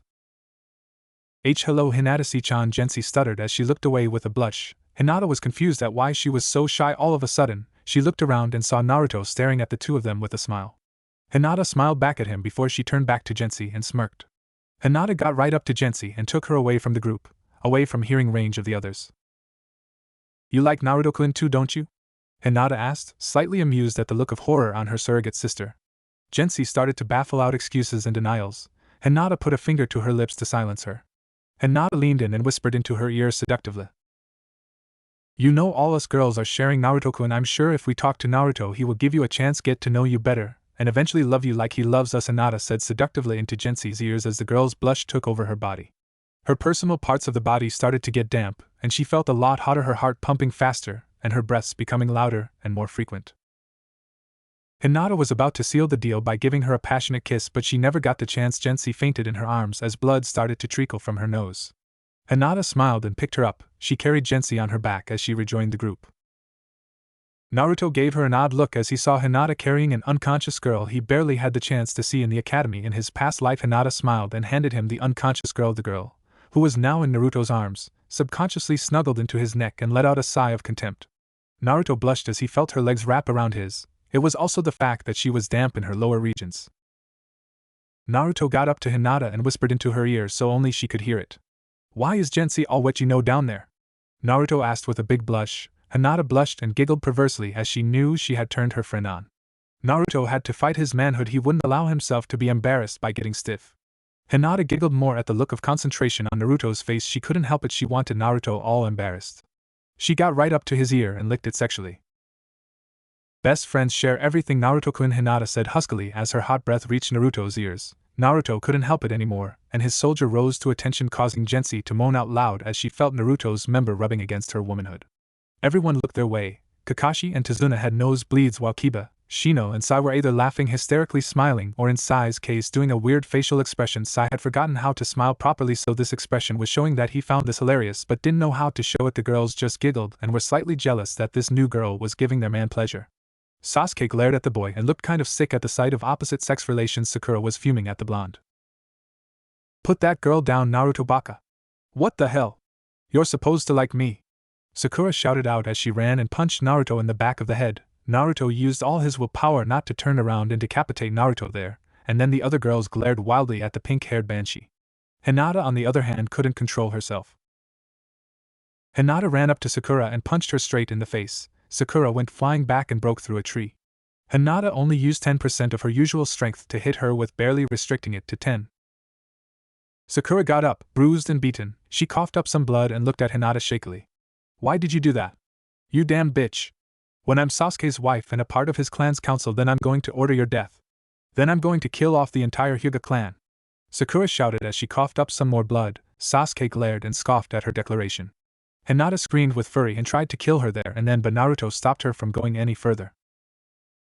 "Don't worry, Hinata-heim, she's going to get her just desserts in due time," Naruto said as he pulled Hinata away with one of his hands, the other supporting the almost Hinata lookalike in his arms. She was slowly grinding herself into Naruto's hips as she subconsciously moaned his name.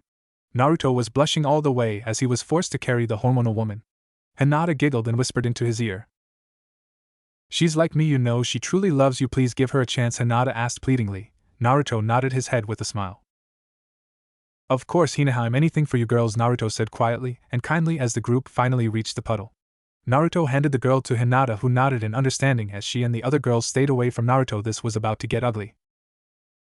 As the group walked by, the demon brothers jumped out of hiding. The two swung their deadly chain attack at the unsuspecting Naruto.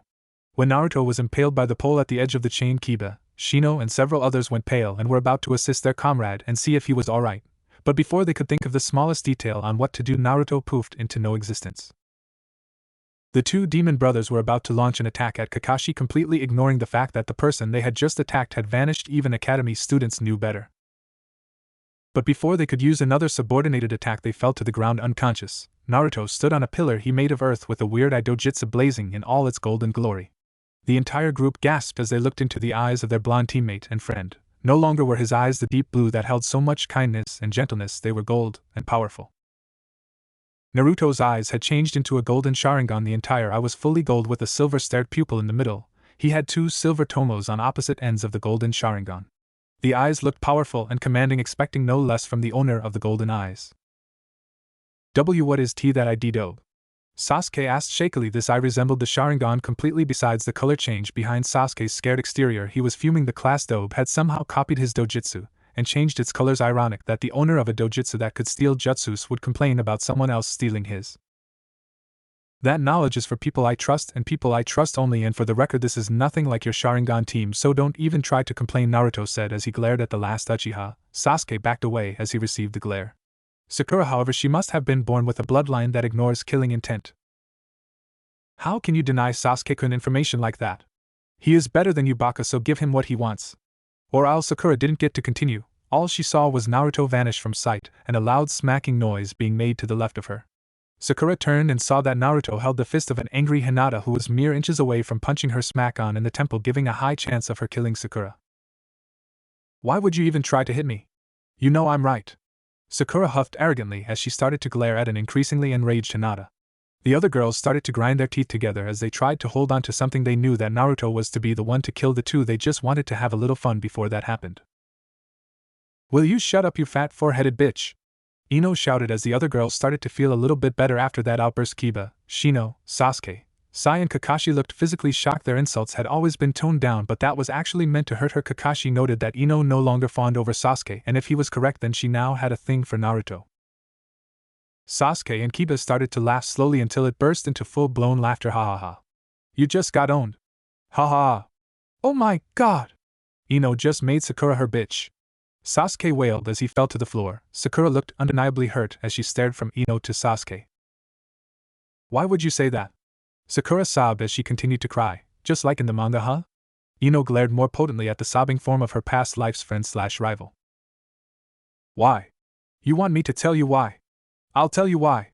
You do nothing but insult people that share different beliefs or views. To Sasuke. It's alright to defend someone you love, don't get me wrong, but when Sasuke is acting like this, there is no defense nor excuse for his actions or words. And the fact that you are defending someone that doesn't love you back is just pathetic. Here's the newsflash that will break your spirit: Sasuke is gay. Ino ranted as she flung her arms around, getting rid of all the pent-up stress that she was working up from having to let Sakura's actions and words slide. You're just jealous. You could never get Sasuke, so you try to make rumors that he's gay so no one will pay interest. So when no one else is after him, then you can have him. Here's your newsflash, and no one will ever love you.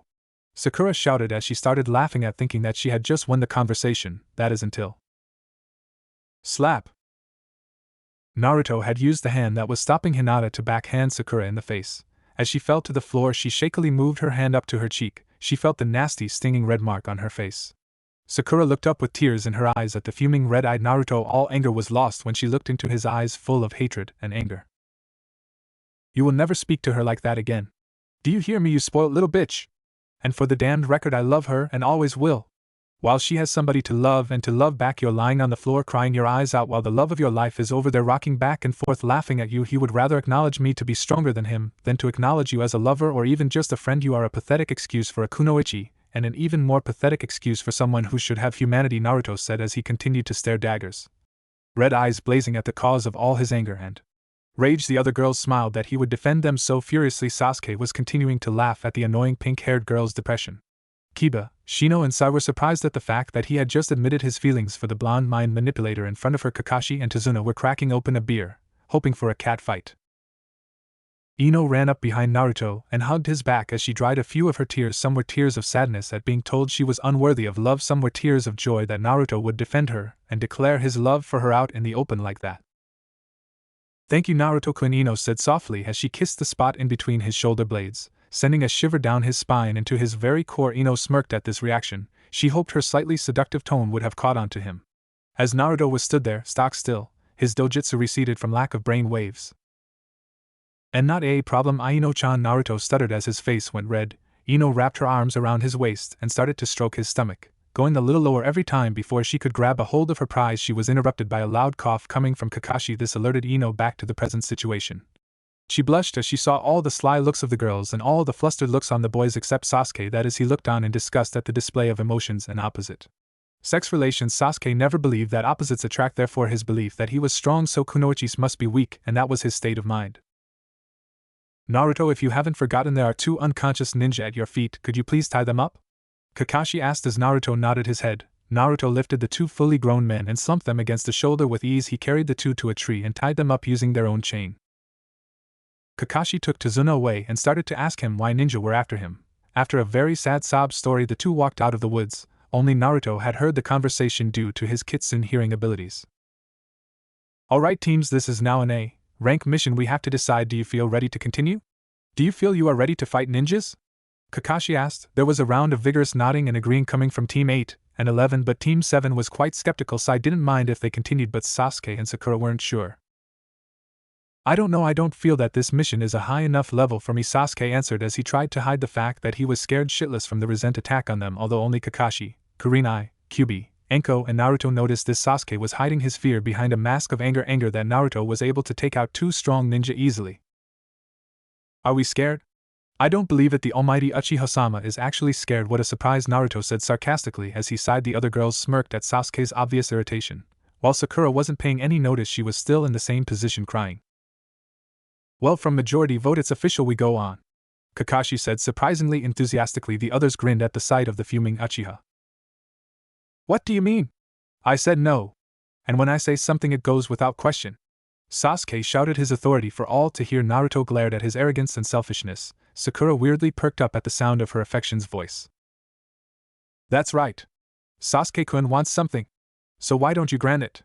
Sakura asked as she stood up. All previous sorrow gone, the group was shocked at her level of loyalty to the stupid Uchiha. They couldn't tell who was stupider, Sasuke Uchiha or Sakura Haruno. Sasuke for being power-hungry and the lack of common sense, and Sakura for not being able to let her affections for Sasuke go. It was obvious that she also lacked common sense. "Shut up, Haruno. This isn't about Sasuke," Naruto roared as he looked at his future lover's wife's murderer. It took all his strength not to kill her and the Uchiha, but he managed to get his emotions under control and carry on. Sakura was shaking in fear. Had she done something so wrong? She looked around the group and noticed most of the group giving her glares or unwelcoming stares. Of the first, demon brother moaned as he came to, followed shortly by his brothers. Naruto and the rest noticed the 2 had awoken. Naruto already knew who they worked for and who was after Tazuna, but he had to act unaware. Naruto made his way over to the 2 before kneeling down beside the oldest brother. "Who do you work for? Where is he or she, and what does he have to gain by killing Tazuna-san here?" Naruto asked as the eldest brother smirked and gave an arrogant chuckle. "Why should I tell you, kid? What could you possibly do? A genin fresh out of Konoha." Pathetic. The 2 brothers laughed as Naruto smirked with them. When the 2 brothers noticed the smirk, it made their blood run cold. "I will show you exactly what I can do," Naruto said as his eyes began to change. His eyes changed from his ocean blue into a glowing blood red. In the middle of his eye was an orange pupil. Around the edges was a swirling orange flame shape that kept moving around his eyes, changing shape like a lava lamp. As Naruto stared into the eyes of the eldest demon brother, he began to scream. Naruto smirked as he started to explain. "I put your brother in a demon genjutsu. Only my eyes could make such a genjutsu, and only a master could disperse it. Tell me what I need to know, or I will enter his mind and find out myself. If you tell me now, I will let the 2 of you go, so long as you don't go back to your masters, and I can tell if you do, and if you do, then I can assure you will die," Naruto said coldly as the youngest brother watched his older brother wither, wince and scream in agony. "Okay," the youngest brother quickly blurted out. He didn't want his brother to feel any more pain. Naruto smirked and deactivated his genjutsu. The youngest brother began to tell the group of who he was being led by and why he wanted Tazuna. "Zabuzaha? And his apprentice Haku. I suppose the 2 guys have reasons for doing this?" Naruto asked as the youngest brother smirked. "Haku is a girl, you dunce," the youngest brother laughed as Naruto's face went pale. So she was a girl. Thank God. Thank you, Lord in heaven. I thought I was turning gay or something. Naruto mentally cheered inside his mind. He thought that Haku was a boy, but he was relieved that Haku-chan was actually a girl. Naruto was thinking things on the line as, how am I supposed to fight a girl now, and such. Anyway, we told you all about our master. It's time for you to stick to your part of the deal, the eldest brother said as he finally calmed down from all the mental trauma he experienced. Naruto nodded and released the chains. The two walked their way back to the inn that usually housed Nukenin. The group turned around and made their way to Tazuna's house. The group traveled through the forests and to the lake. At that point they had hit a small problem in their mission. There's only 2 boats, which means that one team can't go on, Sakura said as she stated the obvious. Sasuke smirked and jumped on one of the boats. Like hell am I staying here? I'm going on the boat, Sasuke demanded as he sat down selfishly. Sakura grinned and jumped on the boat with him.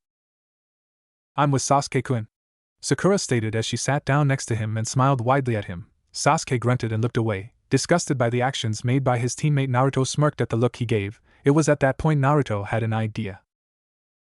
How about this? Me, Anko-chan, Kure-chan, Q-chan and Kakashi-sensei will walk on the water while Team 7 goes in one boat and Team 8 goes in the other, and Team 11 will split up and go in either of the boats, Naruto said as the group nodded. Some nodded weirdly. Walk on water.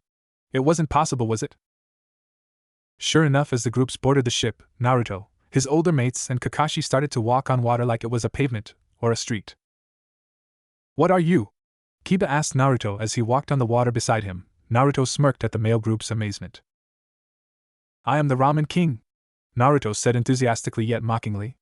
I'm Naruto Uzumaki, of course, Naruto continued as he started to act seriously. The girls giggled at his behavior while Kiba merely chuckled at his friend's childishness. Shino made an almost undetectable buzzing noise that meant that he was amused. Kakashi shook his head, slightly amused at the child's antics. Kakashi decided he had shook his head enough times to get the meaning across, so he pulled out his favorite orange book and shoved his nose in it. Sasuke looked disapprovingly at Naruto as he continued to brood. Right, will you lot shut up?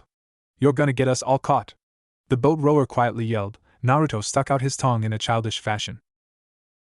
As if I would kick their asses, Naruto quietly yelled back, making all the girls giggle more as Naruto struck a heroic position, using one foot to rest of the boat and the other on the water.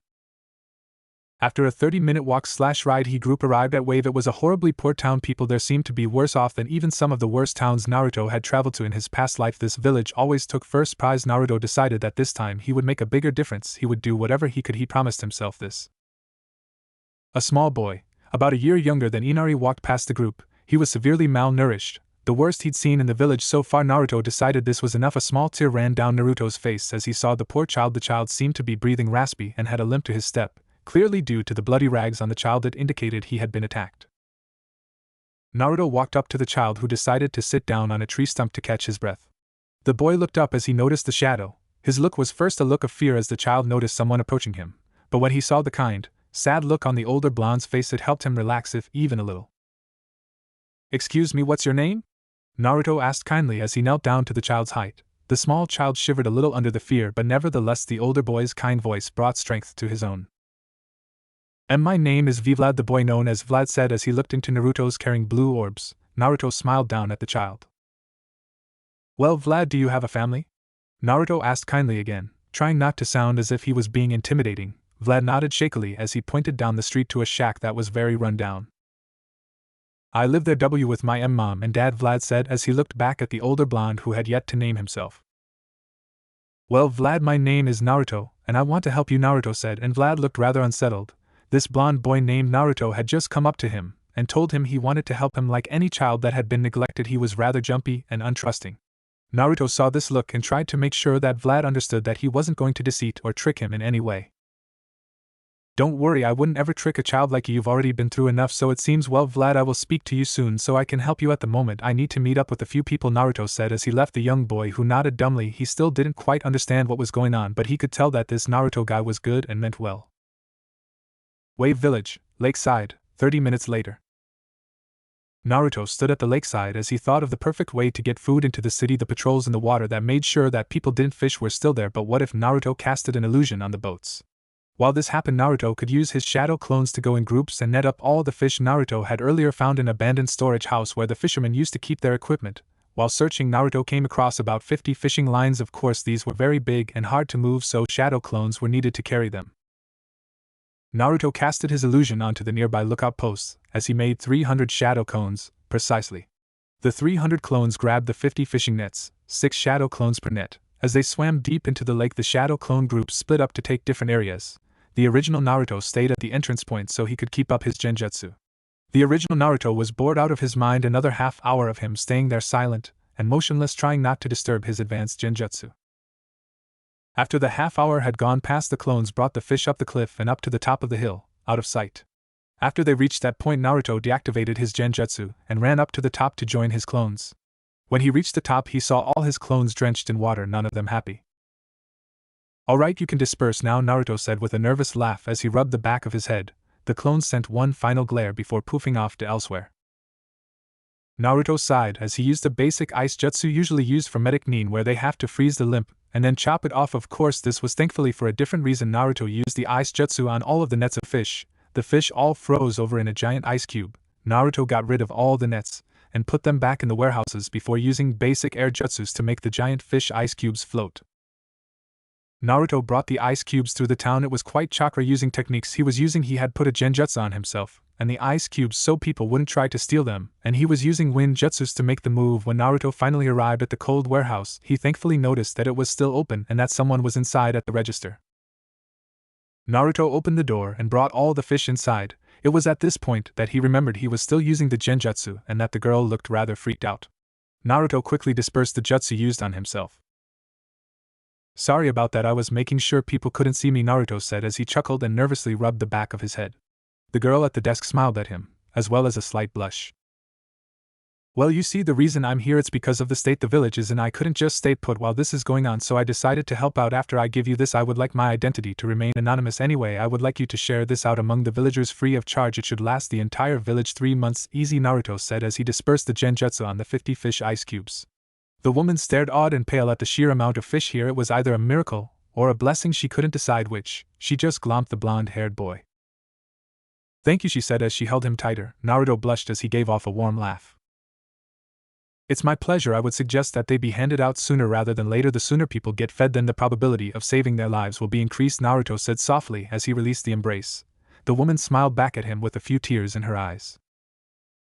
"Well, I'd love to stay and hand the fish out, but I have a special delivery to make and I have to get back to my friends. I bet they're all worried about where I am," Naruto said happily as he walked out of warehouse. The woman at the reception area smiled and went to get some helpers.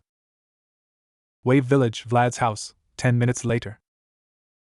Naruto leisurely walked down the street of Wave. Fishermen were swarming the area, knocking on others' doors, telling them that some generous person had given them free food. To say the least, the people were tearfully thankful. It warmed Naruto's heart knowing he had done good. Before the fishermen had a chance to tell Vlad and his family, Naruto knocked on the door. Naruto waited a few minutes until a slightly skinny woman opened the door to reveal herself, and what Naruto presumed to be her husband. "Excuse me, ma'am, but I would like to drop off a delivery to Vlad," Naruto said kindly as the woman gritted her teeth. The man behind her growled slightly. Naruto was confused until the woman rightfully explained with much venom. "When will you kids stop beating my Vlad? Have you no shame, boy?" The woman shouted with rage as she started to form tears in her eyes. The father growled deeper and glared more intensely at the shocked Naruto. "You have me all wrong," Naruto said as he put his hands up in a sign of peace. "I am actually here to deliver a package to your son. I didn't mean to make it sound as if I was going to beat him," Naruto said quickly, shocked and surprised that Vlad was regularly beaten. The two apparent parents' expressions softened and they smiled. "I'm sorry about that. I guess when you're a mother you're overprotective," the woman said. The father nodded in agreement as Vlad poked his head in between the two to look at Naruto. "I see. Anyway, this is me keeping my promise I made you earlier on this morning," Naruto said as he pulled out a scroll. As he channeled chakra into the scroll, a smaller fish cube than the others popped out. The fish cube was able to feed 3 people for about a month. The family stared in awe at the amount of fish. Naruto handed the father to Vlad the scroll. The man snapped out of his trance and took it. "You should seal it back into the scroll soon so it won't melt when you want the fish. You just channel your chakra into the scroll," Naruto explained. Naruto was about to say goodbye to Vlad and tell him to stay safe but was cut short in his speech when Vlad's mother pounced him. She held him there in a death-like grip. "You saved my son's life, thank you," Vlad whispered softly between her tears. Vlad's father was crying slightly too. They were all worried Vlad wouldn't make it due to his malnourishment. As a growing child, Vlad needed to eat as much as he could, yet he was deprived food, so he was the most malnourished. Not a problem, really. I can't stand to see the state this village is in. Oh, by the way, I plan to help build that bridge that is being made, so when that's completed in about 2 weeks' time, then this village will get the income it so sorely needs, Naruto said as the three of them gasped. You can't. Gato controls these lands. He'll kill you if he sees you helping to build the bridge. Vlad's mom worried as she let go to look at him. Naruto smiled kindly back at her. I'm a ninja, don't worry, Naruto said, pointing to the leaf forehead protector he wore. The group gasped once again. No one from Wave had ever seen a ninja before. It was told they had immense power and extraordinary skills, at least that's what they were told by passing strangers. A ninja? Do you have special powers? Vlad asked excitedly. Naruto chuckled as he nodded his head. Sorta, we call them jutsus, not powers. Naruto chuckled even more. The family smiled. Vlad was amazed and giddy. Come on. Show me something cool, Vlad said as Naruto laughed a little more. Vlad's mom and dad wouldn't admit it, but they were very eager also. What do you want me to show you? Anything in mind? Naruto asked as Vlad thought hard for a minute. It was at this point that an almost visible light bulb popped above his head. Can you do anything that includes fire? Vlad excitedly asked as both parents leaned in to hear the answer. Yes, I can. If you all come outside where I can show you easier, I would be happy to, Naruto said happily as the family walked out of the house. When Naruto saw that the entire family was watching, Naruto decided to continue. Naruto went through about 20 hand signs a lot slower than usual so the family could see. The family were confused until Katan, Grand Fireball no Jutsu, Naruto shouted as a huge burst of flame that rocketed about 15 meters into the air burst from his mouth. The family were both awed and scared by the ferocity and power this mere child possessed. But you're just a kid, Vlad's father said, shocked as he felt the great heat the fireball held. The other two were speechless and humbled by the might. Old enough to kill, old enough to gamble, drink and have sex, well, that's what my sensei tells me, Naruto said as he smiled. Vlad's mother blushed while her husband smirked. Vlad had stars in his eyes when he looked Naruto. This kid, not 4 years older than him, had the ability to control fire to such an extent, never mind what else he could do. So tell me, kid, why did you give us this fish and nobody else? Vlad's dad asked. Naruto smiled back at him. Well, I already handed out the rest of the fish to the warehouse up there. Naruto pointed up the hill. I decided to give Vlad and his family the biggest lot of fish due to the fact that Vlad is the most malnourished here in the village, and due to the fact that I made a promise, Naruto said with a smile. The group smiled back at him. This kid was a hero. The village didn't believe heroes existed, but this kid, he was definitely a hero. Well, I can't stay any longer. I have to meet up with my comrades so we can fight off Gato and such. Oh, and one more thing, please keep my identity secret. The name's Naruto Uzumaki, just so you know. I don't want to take the fame nor glory for any of this. Take care, Naruto shouted behind himself as he ran towards where he knew Tazuna lived. The family agreed to keep his identity a secret. The family waved back to the man that was their hero and savior. Wave Village, Tazuna's house, 10 minutes later. Naruto walked through the front door and sat down on the settee, exhausted. Seconds after he sat down, he was almost barraged by sobbing women. Naruto was confused for a few seconds until he remembered the fact that he had been gone for about 2 hours and he didn't exactly tell them where he was going. Naruto-kun. Where have you been? Hinata cried into his chest. We thought you had been kidnapped or something, she continued angrily with tears in her eyes as she looked up and glared. Hinata had red puffy eyes, which meant she had been crying for quite some time. Naruto looked around at the other woman's puffy eyes. They all had the same look, 1/3 sad, 1/3 worried, and 1/3 relieved. I'm sorry, girls, I had some things to take care of. You know I wouldn't do any of this if I didn't have to. I know I should have told you where I was going, but I had no time, Naruto said as he looked sad and felt bad for hurting any of the girls. The girls smiled. At least he was sorry and felt bad for doing his drastic actions. They all forgave him instantly. We all forgive you, Naruto-kun, Hinata said as she snuggled into his chest as she sighed happily. Ino and Kyubi snuggled into either side of the crook of his neck as they both let out a small grunt of relaxation. Enko and Kurenai snuggled up to Ino and Kyubi as they got comfortable. The group of males let their jaws drop as they saw how Naruto had a group of really hot girls/women snuggling up to him, and the girls and Naruto acted as if it were normal. Just at this point, Tazuna walked into the room. He didn't see what was happening on the settee due to he couldn't see over it, so he had no idea that Naruto had 5 girls/women huddling up as close as they could to him. Tea's about ready. My daughter will be in shortly. She normally cooks the food, but apparently some very nice man generously gave a bunch of fish to her warehouse so our people could survive a little longer. It surprises me that people could be so generous. The food supply he gave us could apparently last 3 months for the entire village. Average price range for that amount of fish is easily a couple 100,000 ryo, Tazuna said as he brought a large pot in that held a lot more food due to the newly received fish supply. Really? Wow, that's a really kind thing to do. I hope we meet this person. I would like to thank him for being so kind, Hinata said kindly. Naruto sighed quietly in relief. Thankfully nobody knew it was him that caught and gave away the fish.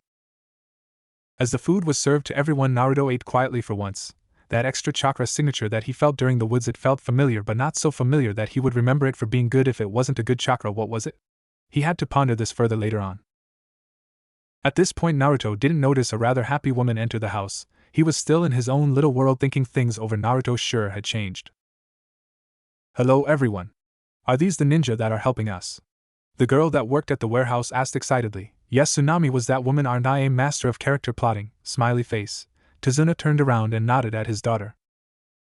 Yes, these are the Konoha ninja that are here to help defend the bridge, Tazuna said as he turned around and smiled at his daughter. The group stood up and introduced themselves.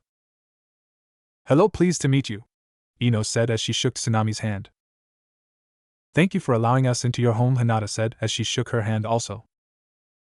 I thank you also for allowing us access to your home, Shino said emotionlessly as he walked over to the rest of the people who had greeted Tsunami already. Thank you for housing us, Kurenai smiled as she too went over to the group. Thank you, Anko said with a slight sadistic smile. The smile made a shiver run involuntarily through Tsunami's spine.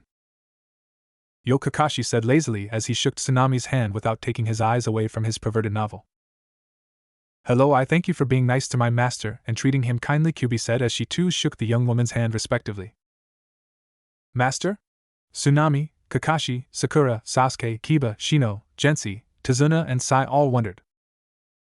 I owe you nothing from me. It is an honor for your family to house an Uchiha, Sasuke arrogantly stated. This caused Sasuke to go flying through the air and land outside the door. Apparently Hinata and Ino had enough.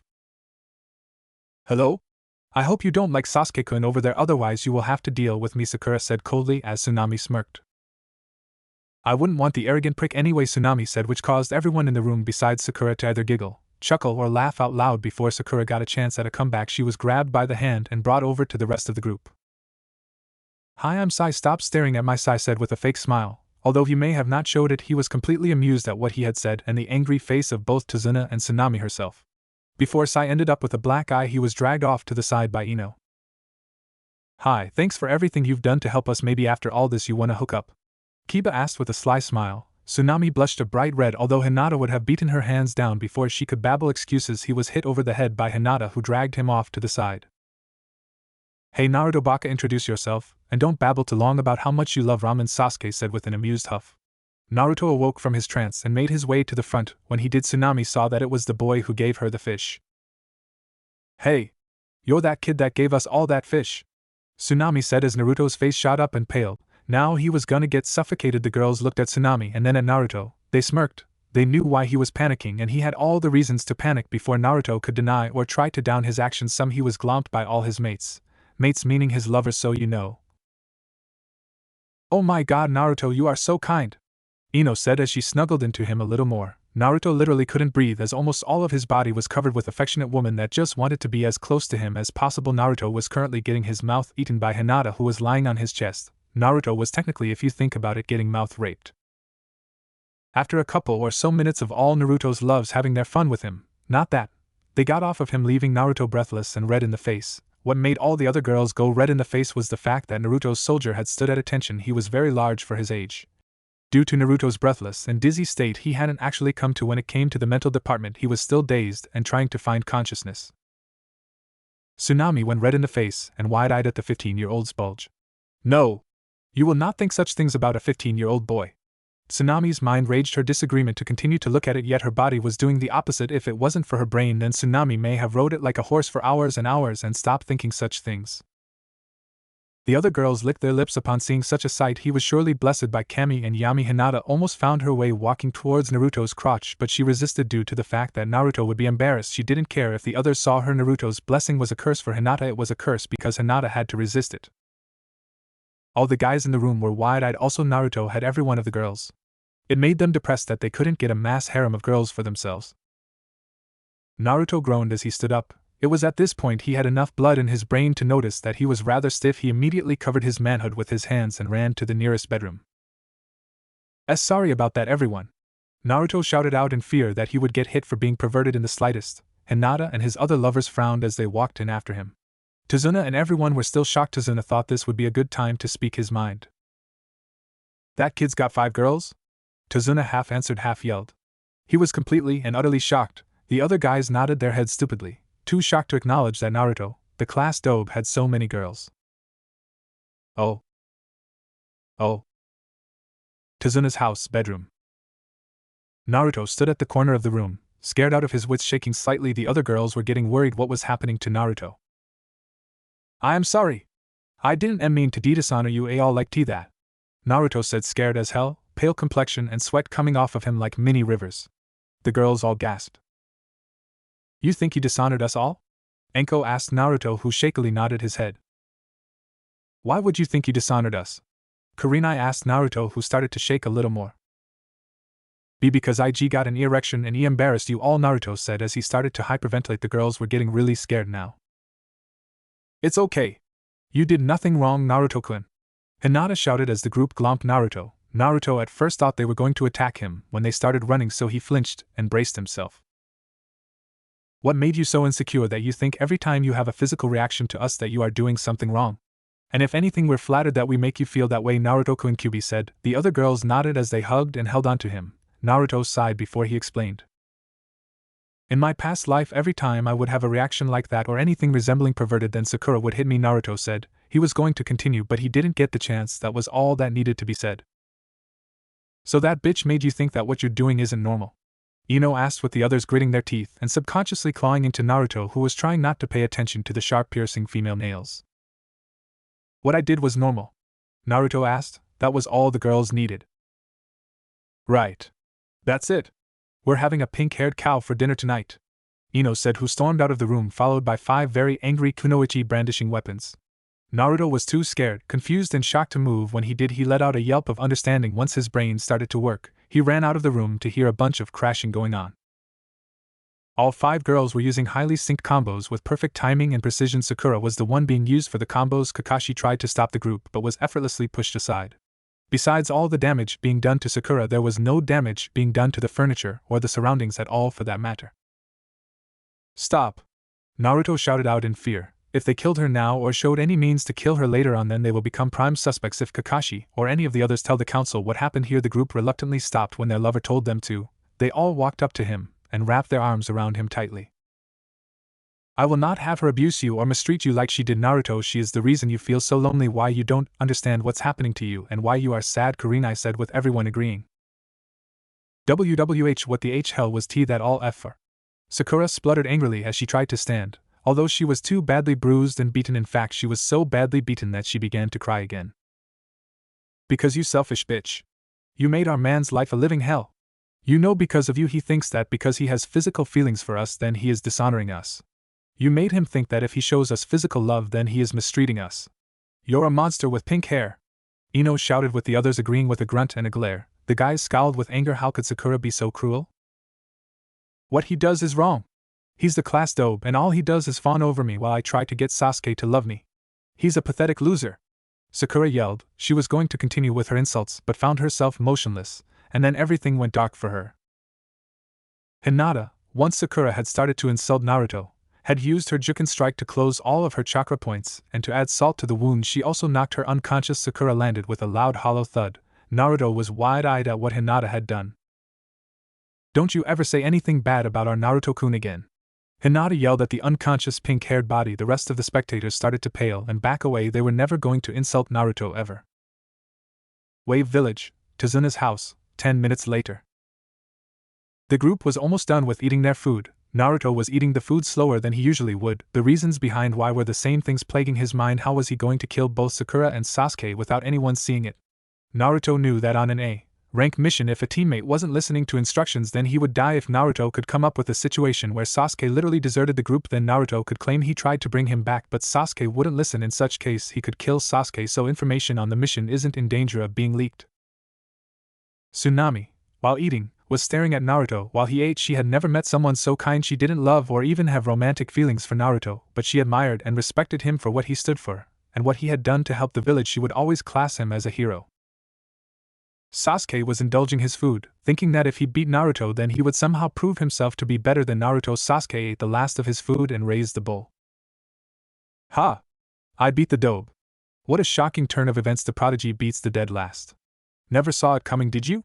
Sasuke sarcastically asked as he smirked. Sakura voiced her affection for Sasuke once again. The rest of the group just glared at Sasuke. It was this point all attention was adverted to a small boy wearing a beach hat who walked into the room. He looked very depressed and depressing like he used to. Naruto noticed the small boy known as Inari walk into the room. Naruto smiled at Inari. He knew what was coming. Hey there kid, what's your name? Naruto asked kindly. Inari scowled and gritted his teeth when he was asked this question. It's none of your business, Inari shouted in rage. Naruto wasn't expecting this. What was happening?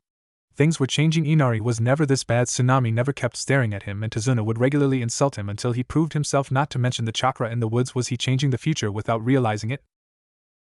Well, I think you'll find it is. I am the ninja here to escort and protect your grandfather. As an extra added feature, we also protect his family, so to protect you the basic thing I need to know is your names, Naruto said seriously as he put his hands together and up to his face as he stared at the child. Inari glared back at him. Protect us? You won't be able to protect yourself from Gato. Gato has forced suffering on all our lives. He's made our lives a living hell. And then you ninjas waltz in, not a scar on you. You all lived perfectly good lives with plenty of creature comforts. Grandfather made this house with his own 2 hands. We had to live here. Barely even eating. Inari shouted with a red angry face. Naruto was fuming on the inside, but he let it go. He got up and tried to walk out of the room before he lost control. Where do you think you're going, ninja? The demon Gato will kill you! Inari shouted in rage as Naruto clenched his hands but kept walking. Go back to your nice big house and eat your 5-star food then. Inari shouted. He would have continued but found a hand tightly wrapped around his throat. Naruto had moved in the blink of an eye and had lifted Inari up with one hand. Tsunami and Tazuna were worried when they saw this all happen. You know nothing of suffering nor of demons, boy, Naruto said in a demonic tone as he released Inari, who fell to the floor panting slightly and rubbing his throat. Naruto ran out of the house before he truly did lose control. Kyuubi ran after him to bring him back. The other girls were straining so hard from getting up and slapping Inari, but they would realize that if they did then Naruto wouldn't be happy. Tsunami got up and checked on her child while Tazuna was still speechless. Why'd he do that? I was only telling the truth, Inari said, which caused almost all of the others to literally flip a lid, or so the saying says. Hinata got up and shook Inari violently. That does it. You know he has seen more suffering than any other man alive. Hinata screamed at the frightened child. He is a damned ocean of what real pain is. Hinata carried on as tears welled up in her eyes. You have no idea what that boy has been through. Hinata began to sob as she carried on shaking the dizzy boy. Ino and Kurenai dragged Hinata away as Anko held back Kiba and Shino. Gensi was fuming, but she decided that Hinata would deal with all of this. She decided that she would held side back, who was strangely angry. He didn't even know Naruto yet he was angry at what Inari said. Kurenai took Hinata off to the side while Hinata sobbed into her previous lives friend and sensei's chest. Ino soothed her by rubbing her back. They felt her pain, but they held their own back. They had seen what Naruto held beneath his shirt. It wasn't a pleasant sight. Flashback. Previous life, when the Konoha 12 were all 17 years old. Naruto and the rest of the Konoha 12, minus Sasuke Uchiha, were in the hospital ward waiting. Naruto had just beaten Orochimaru and most of the Hidden Sound village. Kabuto had also died by Naruto's hands. Sasuke, on the other hand, was spared by Naruto. Naruto had the perfect chance to kill Sasuke and end his life, but he couldn't do it, so as he tried to leave to return to Konoha, he was assaulted by the angry Uchiha. Sasuke had plunged a Chidori through Naruto's stomach. And to add that little extra kick to the groin, he used a poisonous dagger that entered his bloodstream. Kyuubi's chakra wasn't working because Naruto had used it all in killing off the entire Sound village. The poison spread fast as Sasuke retreated. He would have finished the job had he not seen the Konoha medical team arrive. Sasuke fled into the forest until exhaustion and chakra depletion claimed him. Naruto, on the other hand, collapsed to the floor as he welcomed the seeping black that swirled around the edges of his eyes. Konoha Hospital, 10 hours later. Naruto laid on the hospital's bed. He was still unconscious, presumed to be in a coma when in actuality he was in his mind while Kyuubi healed both her container and her chakra supplies. Hinata, Ino, Kurenai, Anko, Tsunade, Shizen, Temari, Tenten, Isaribi, and Cheyenne were all in his room as they watched him breathe. His breaths were raspy and he sweated quite a bit. They were told that it was the poison taking its effects. Tsunade had tried to heal him, but the poison clung too deep into his organs to let go. It had a secondary compound which was a close mixture of both titanium and a sort of chewing gum property. Thanks to its metallic properties, the poison couldn't be extracted, and thanks to its sticky nature, they couldn't wash the poison out either. Hinata and Cheyenne held either hand as their watery, red puffy eyes watched him, eyes begging him to wake up. The other sat near him and watched his face contort with pain every now and then. Sometimes the pain got too much and Naruto would let out a scream of pain or a grunt of agony.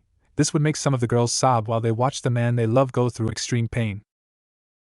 Naruto suddenly let out a great shout of pain as he started to bleed from his eyes and ears. Tsunade, who acted quickly, ripped Naruto's shirt off to see if she could help regenerate any more tissue. Tsunade had never operated on Naruto and had never seen him take his jacket off, but the sight she saw would haunt her for the rest of her waking moments. On Naruto's stomach were scars, some deep, some shallow, but all of them seemed to be done with malice and hate. Pure undeniable anger drove the people who did this to Naruto. On his front they could see someone had wrote demon, and slightly below it scum.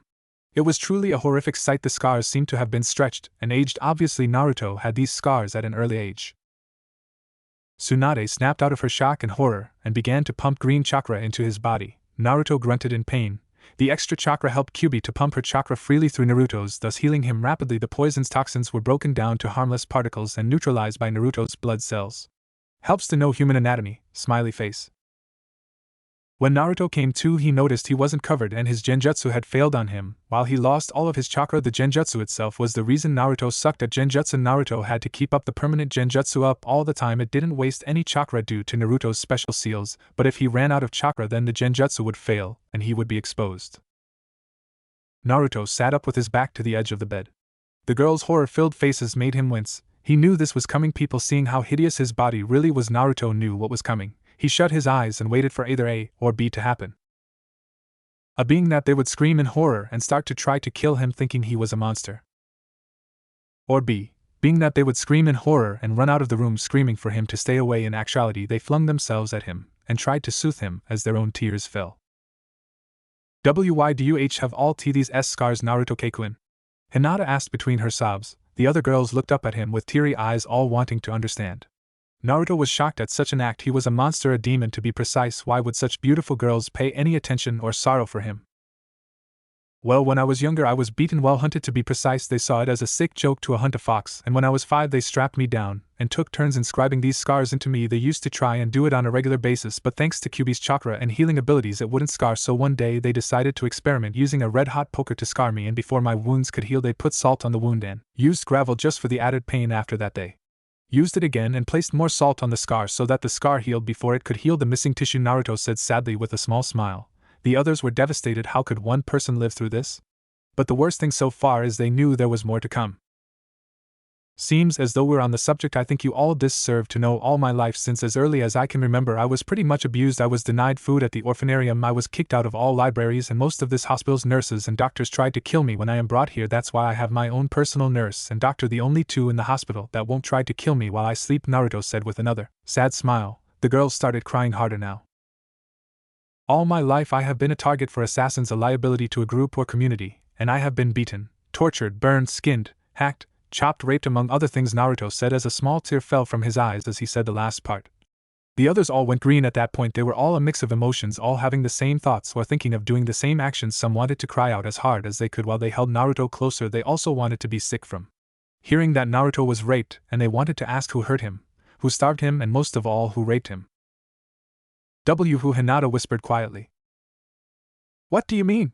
Naruto asked quietly. Also, he couldn't bring himself to be happy today. Not even his mask would work. Who raped you? Hinata all but screamed. The others nodded and started to clutch a little tighter to Naruto. Their rage and hate was almost visible.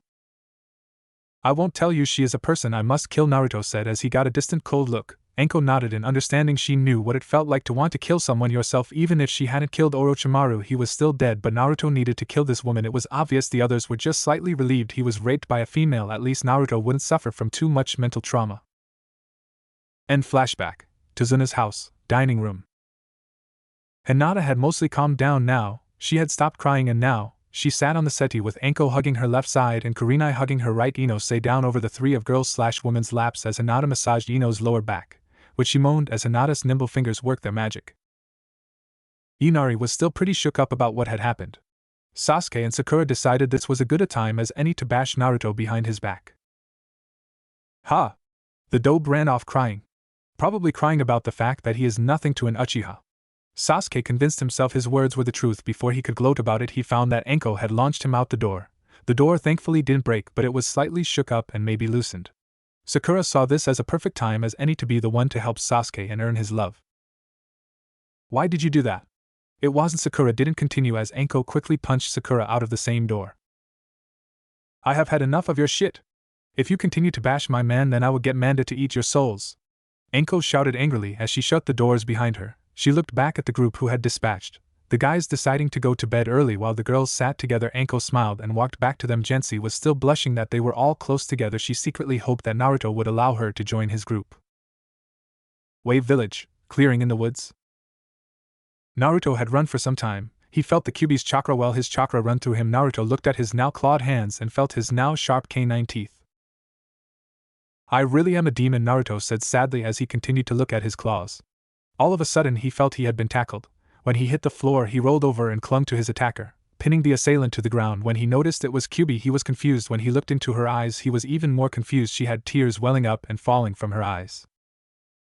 Please don't ever say that. You don't realize how much it hurts us to hear you say that, do you? Kyuubi said as she overpowered Naruto and laid him on the floor while she snuggled up to him as she dried her tears. Naruto shook his head sadly. I'm sorry, Kyuubi-chan, it just upsets me sometimes how people can ridicule demons. They know nothing of us, and yet they allow stereotypical propaganda rule their viewpoints. It would make sense if they had actual recordings of demons willingly attacking villages. They have no proof that a demon attacked a village of his own free will, yet they slander us because they don't understand, Naruto said as he got up. He smiled as he hugged Kyuubi close to him before they started their walk back. I know how you feel, Master. Don't let them intimidate you into losing sight of what you want to achieve. I promise you that I and the girls will help you with your goals to become Hokage, to raise a family, and to be loved. We already love you with every whim and fiber of our being, Kyuubi said as she gave a reassuring squeeze to Naruto's waist. Naruto let a few tears of joy run down his face. It was true, he was truly loved, and he truly loved them back. Wave Village, Tazuna's house, 20 minutes later. All who remained in the living room now was all Naruto's lovers, Gensi, Tazuna, Tsunami and Inari. Hinata sent evil glares every now and then to Inari, who cowered under her gaze. Tsunami and Tazuna had been told what Naruto had to live through as a child, and even to this very day they decided not to tell Inari because it may scare him a little too much. Tsunami was already in tears and on the floor while Tazuna comforted her, even though he couldn't help but shed a few tears also. At this point there was the sound of the door opening. Everyone looked towards the entrance to see a blonde and a redhead walk in the room. Hinata sighed in relief as she ran up to him and hugged him close to her. Are you okay now, Naruto-kun? Hinata asked worriedly. She hated to see Naruto hurt, but she hated it more when she couldn't beat the crap out of the person who said it. Yeah, I'm fine, Hinaheim, just needed to get away from everything before I exploded. Naruto chuckled as he walked out of the room and towards his own. It was decided that boys would sleep with boys and vice versa for girls. Of course, Naruto's mates weren't pleased that they had to sleep in a different room and a different bed to Naruto, but they understood the reasons. At this moment Kakashi decided to walk out of the room. He hadn't been sleeping, merely waiting until Naruto got back. He wanted to explain to Inari, Tazuna and Tsunami why Naruto was abused. He knew he wasn't going to like this. Inari would probably go into another depression about how he judges people by their cover. Maybe he did, but a depression is something preferably avoided. But Kakashi had to explain why. After Naruto had left for his room and the rest of the girls had resided to their room, Kakashi decided to explain to the three exactly why all this happened. Kakashi went into a long explanation that lasted about half an hour, to say the least. The three were distraught. Tsunami was quietly weeping while Tazuna was extremely angry.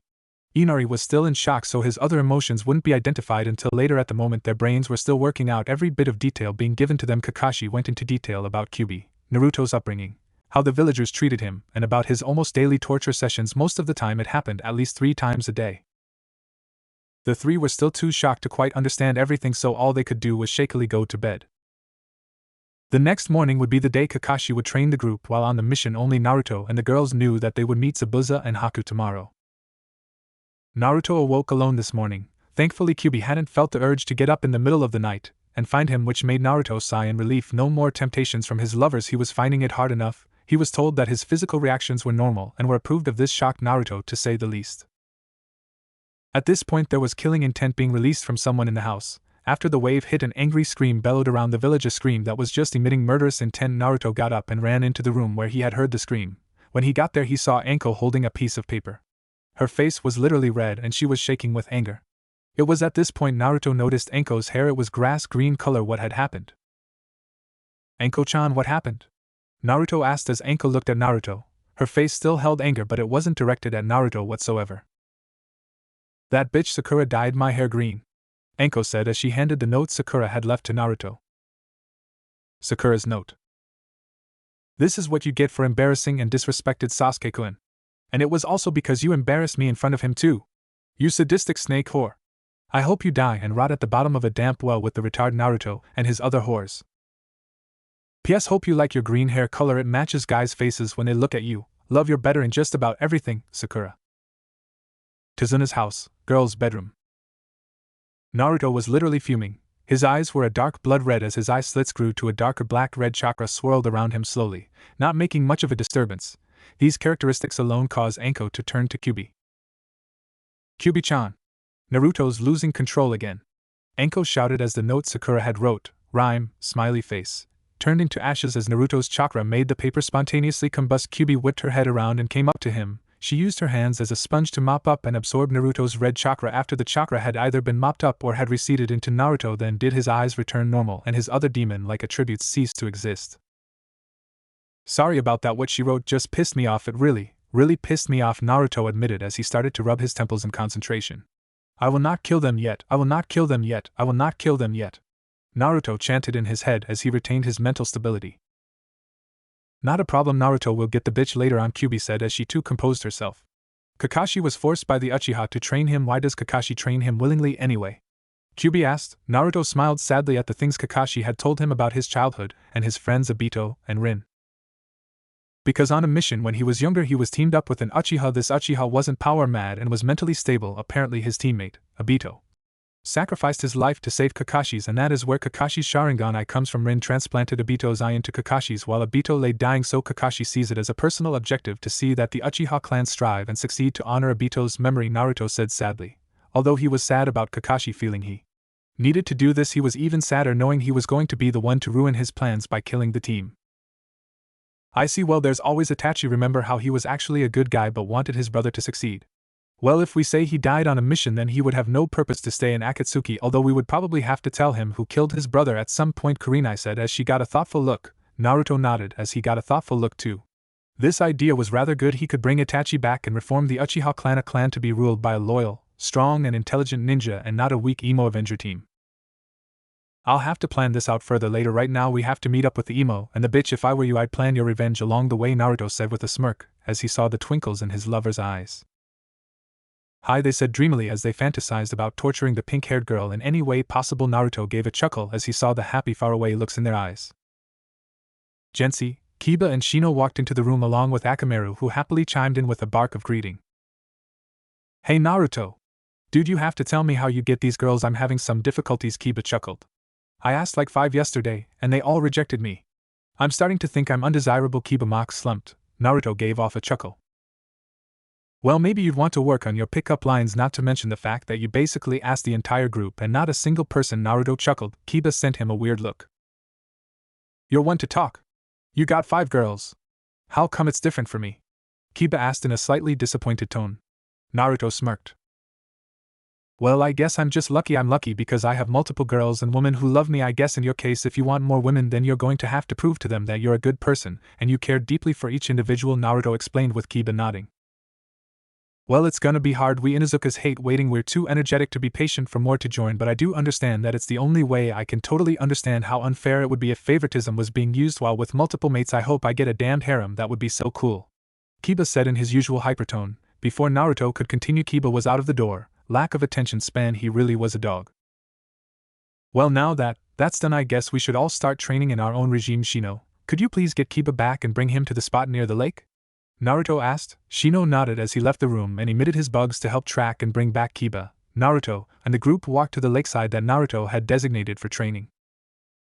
The group split off into groups of 2 each with an opponent with equal strength. Naruto spared with Kyubi, Kurenai spared with Anko, Hinata spared with Ino, Gensi spared with Shino, and Sai, who had just arrived, spared with Kiba. This went on for about an hour before they were told they could stop. Most of the groups were exhausted except for Naruto and his lovers. After their sparse session, they decided to teach Sai, Kiba, Shino, and Gensi how to walk up trees using chakra. Only it was a few hours before everyone had it down. It was almost time to assist Tazuna and his builders in building the bridge. The group decided to call it a day and join Tazuna. Wave Village, bridge outskirt, 10 minutes later. After 10 minutes of walking in silence, they made it to where Tazuna was standing. Team 7 consisting of Kakashi, Sasuke and Sakura stood at the beginning of the bridge. Sakura saw the green hair and smirked at her handiwork. Sakura gave a look of indifference, and Kakashi cocked an eyebrow. "What's with the hair, Anko-san? Feeling the need to try something different?" Kakashi asked in a bored tone. Tazuna saw the hair and had to stifle his smirk that was threatening to take over his face. Lucky for him, Anko hadn't noticed, and was sending glares at Sakura. "Well, it wasn't really my choice, you see. The hairdresser who dyed my hair green did a dodgy job, and so payback will be issued to the little whore," Anko said as she sent one final evil glare at Sakura, who cowered under her gaze and went to hide behind Sasuke, who moved away from her. "Well, anyway, I believe we should stay on course here," Kakashi said, completely missing the icy glares Anko was radiating. "Team 7 and 11, could you please guard Tazuna and the other builders? Team 8, I would like you to scout the area. Seems as though you have a Hyuga on your team. Tracking won't be a problem," Kakashi said as the others nodded and did as asked. Kakashi noticed the glare Naruto gave him. "Her name is Hinata, Kakashi-sensei." "Hinata Hyuga," Naruto said with an irritated voice. He didn't like it when people referred to Hinata by her last name. It was offensive that she was only recognized by her surname. "I apologize," Kakashi said as he bowed to Hinata, who accepted it with a smile. "And before you go, Naruto, may I have a word with you?" Kakashi asked. Naruto nodded and followed him off to the side as the other girls stayed off to the side, sending Naruto glances every now and then as they chatted amongst themselves. When the two got far enough away, Kakashi began. "What exactly happened to you, Naruto? I mean, one day you were apparently dead last of your year, yet today you have proven yourself to be at least high Jonin level with your display of skill out there, and that is extremely impressive due to the fact you only did a few things. If I were to test your skill, you may be even stronger than high Jonin. And what's with those two eye dojutsus you used?" Kakashi asked seriously as Naruto paled. He tried to make sure nobody saw his skill level. His dojutsus he had purposely shown. He wanted to strike fear into the Uchiha and the Haruno's hearts. "Well, I don't want to tell you on the mission, so I will leave it to Sarutobi to tell you everything after the mission, of course. As for my skill level, please do not leak this information, and as for my dojutsus, you will also have to wait until you have spoken to the old man. After you have spoken to him, come and find me. Remember, only he and I, and eventually you know this so far, including my lovers as well, so don't go blabbing your mouth off about it. It's an SS class secret law," Naruto explained. With Kakashi nodding, whatever Naruto was speaking of was of the utmost importance, and secrecy. It was apparently so much of a secret that it was on par with information on Kyuubi. Naruto walked away from Kakashi as the Cyclops jumped away to help Team 7. Naruto walked back to his group so they could set out a search party. "Okay. Mine and Hinata-chan's dojutsus are used for tracking and finding people, while Kyuubi-chan's sense of smell and acute hearing can also track people down, so us three will be the groups who stay the furthest away, but we are also the ones who will look along the furthest edges to find if anyone is hiding, while Anko and Ino can use their snake summons. As small patrol groups, they aren't suspicious and can easily go undetected," Naruto explained with the group nodding. Kurenai looked puzzlingly at Naruto. A/N. Anko trained Ino to be her apprentice in their past lives. Further explanation may be brought to you by flashbacks. "What do I do?" Kurenai asked, not sounding hurt that she was left out. She knew Naruto better than to just leave her out of something like this. "You, my Genjutsuheim, I would like you to put a Genjutsu on yourself and stay just below the bridge. I know what is to come, and I'd basically save Sasuke, and if Sasuke is to die, then I won't be able to get my revenge, and I'll be damned if I let the team get away with killing my wife and me 9-month developed child," Naruto said as he started to get angry at the prospect of the emo getting away with killing his soon-to-be wife and soon-to-be-born child. "SHHHH, we won't ever let that happen," Kurenai said as she rubbed his back. When she felt he had calmed down enough, she let go of him, but before Naruto knew it, Kurenai had grabbed his chin and brought his lips to hers in a fiery kiss filled with extreme passion and love. Naruto felt flustered at such a display of love and affection. He was never really used to it, and he always blushed when it happened. Eventually she let go and backed up, understanding that this mission took priority. "Is that everything, Naruto-kun?" Kurenai asked. Naruto escaped his flustered trance and shook his head. "When you see 2 characters arrive, send me my summon back," Naruto said as he summoned a small fox. It was his previous live summon that didn't require a scroll to be signed so long as he had Kyuubi's blessing and consent, then it was allowed.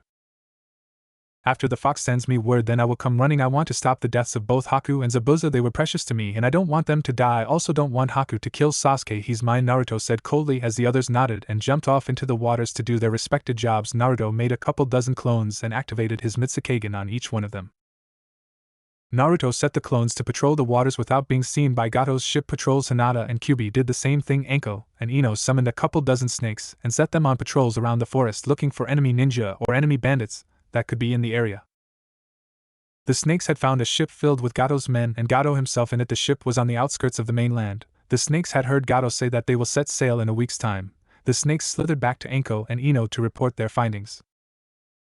Naruto in the meantime had also found the bandits. He was contemplating if he should kill them or not. It seems I am creating paradoxes in this new universe. People are behaving differently to my new appearances and attitudes, and that is changing their own attitude, not to mention now that the teams have been mixed around a little that will most likely have a colossal change to the future, Naruto thought to himself as he continued to ponder what to do. It was at this point that Anko, Ino, Hinata and Kyubi relayed their findings and information back to Naruto. They all jumped up to him at the same time, knocking himself from his thinking. Naruto-kun, we found them, Hinata said with Naruto nodding. I know, I'm pondering, should I attack them or leave them? If I leave them, then the villagers would have had no need to stand up for their village, which would make them weak. If I let the bandits run their course, I could change the future for the worse. We have already changed the future too much. Take Inari for example, he was never this bad before. I even sensed a chakra presence in the forest. It definitely wasn't Haku or Zabuza. This new chakra was familiar yet unfamiliar. It wasn't a good chakra, it was evil, Naruto explained with the group nodding. I think we should leave them. If we leave them, then the village will thrive. There's the tiniest chance that anything bad could come of letting them run their course, so long as we stop them from hurting the villagers. That is, Kyubi said with the others nodding.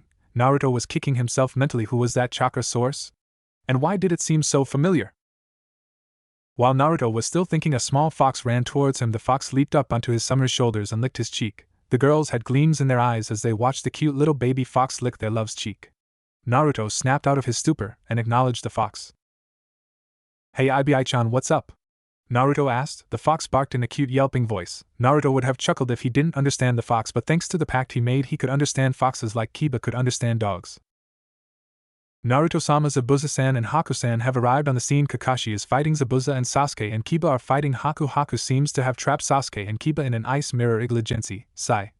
Sakura and Shino are defending the client. Well, I guess Sakura is actually banging on the mirror screaming for Sasuke to be safe. She abandoned the client just to be another nuisance. You were right, master, she is an idiot, the cute little fox said. Naruto's face dropped, and he nodded to it. The fox nodded back in understanding and poofed out of existence.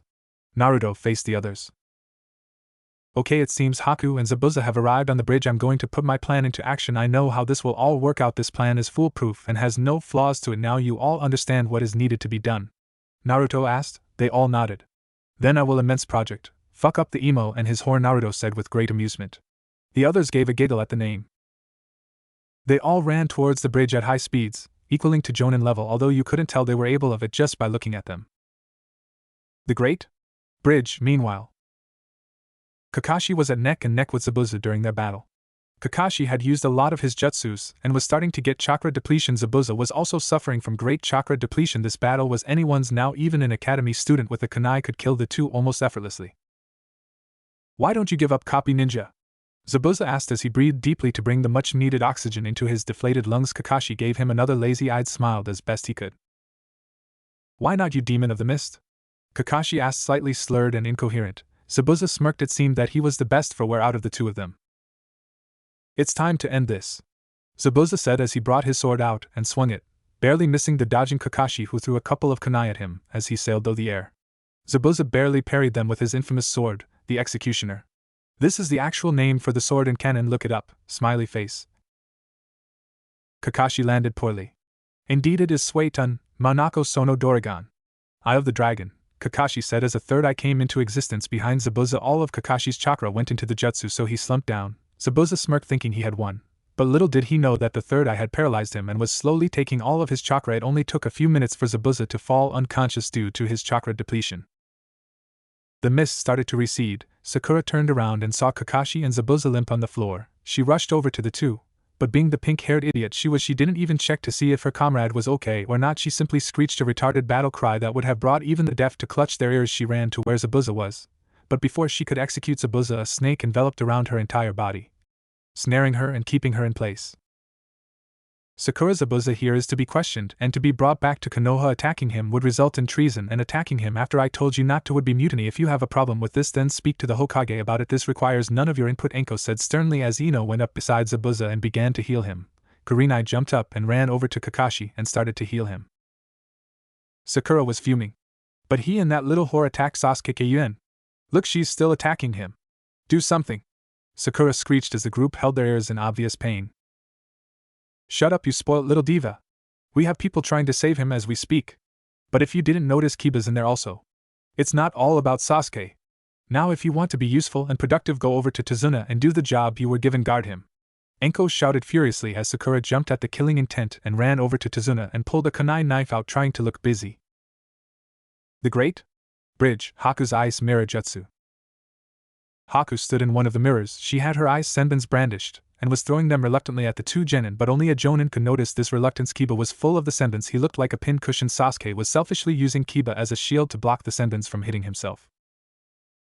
The black-haired one has no sense of teamwork, nor is he born to be a ninja, while the brown-haired boy with red stripes on his face is a true ninja, taking the blows for his teammate like that. He is worthy of his forehead protector, Haku thought to herself as impaled 20 more saban needles into Kiba's body, all non-vital areas. Sasuke was cowering and grabbing the weak and almost unconscious Kiba and using him as a human shield for the saban needles. Get off of me! Kiba shouted angrily as Sasuke was lying on the floor, forcing Kiba atop of him to take the hits. Sasuke sneered as another round of saban needle drove themselves into Kiba's already gashed stomach, arms and legs. It is an honor that you would die so an Uchiha may live. Especially the last Uchiha. Sasuke smirked as Kiba growled dangerously. Although no one heard it, Haku gritted her teeth and growled slightly too. She was sick of people like him using people for their own ill-gotten needs. Zabuza used to do that to her, but after the first few years he began to become a father figure to her. She dressed disguised as a guy so that people wouldn't want to rape her if she became a hostage. Zabuza's idea. Kiba fell limp from the loss of blood. Sasuke threw Kiba towards one of the mirrors to his left, and went through about 6 hand signs. Katan, Yuen Hinotama no Jutsu. Grand Fireball no Jutsu, Sasuke shouted as a giant plume of fire burst from his mouth and engulfed Haku's ice mirrors completely. When the flames died down, it was revealed that Sasuke's fire jutsu had done less than naught to affect Haku's ice mirrors. Haku scoffed at how pathetic the chakra was in that fire jutsu. Kiba had disappeared. Both Haku and Sasuke dismissed that the flames had probably turned him to ash. Little did they notice the slight tinge of yellow before the flame connected with the ice. Why haven't your ice mirrors melted yet? Last time I checked, the laws of physics, ice melts when it comes to contact with flames, Sasuke said angrily. He was pissed off that this ice user had made Sasuke resort to try his best and yet fail.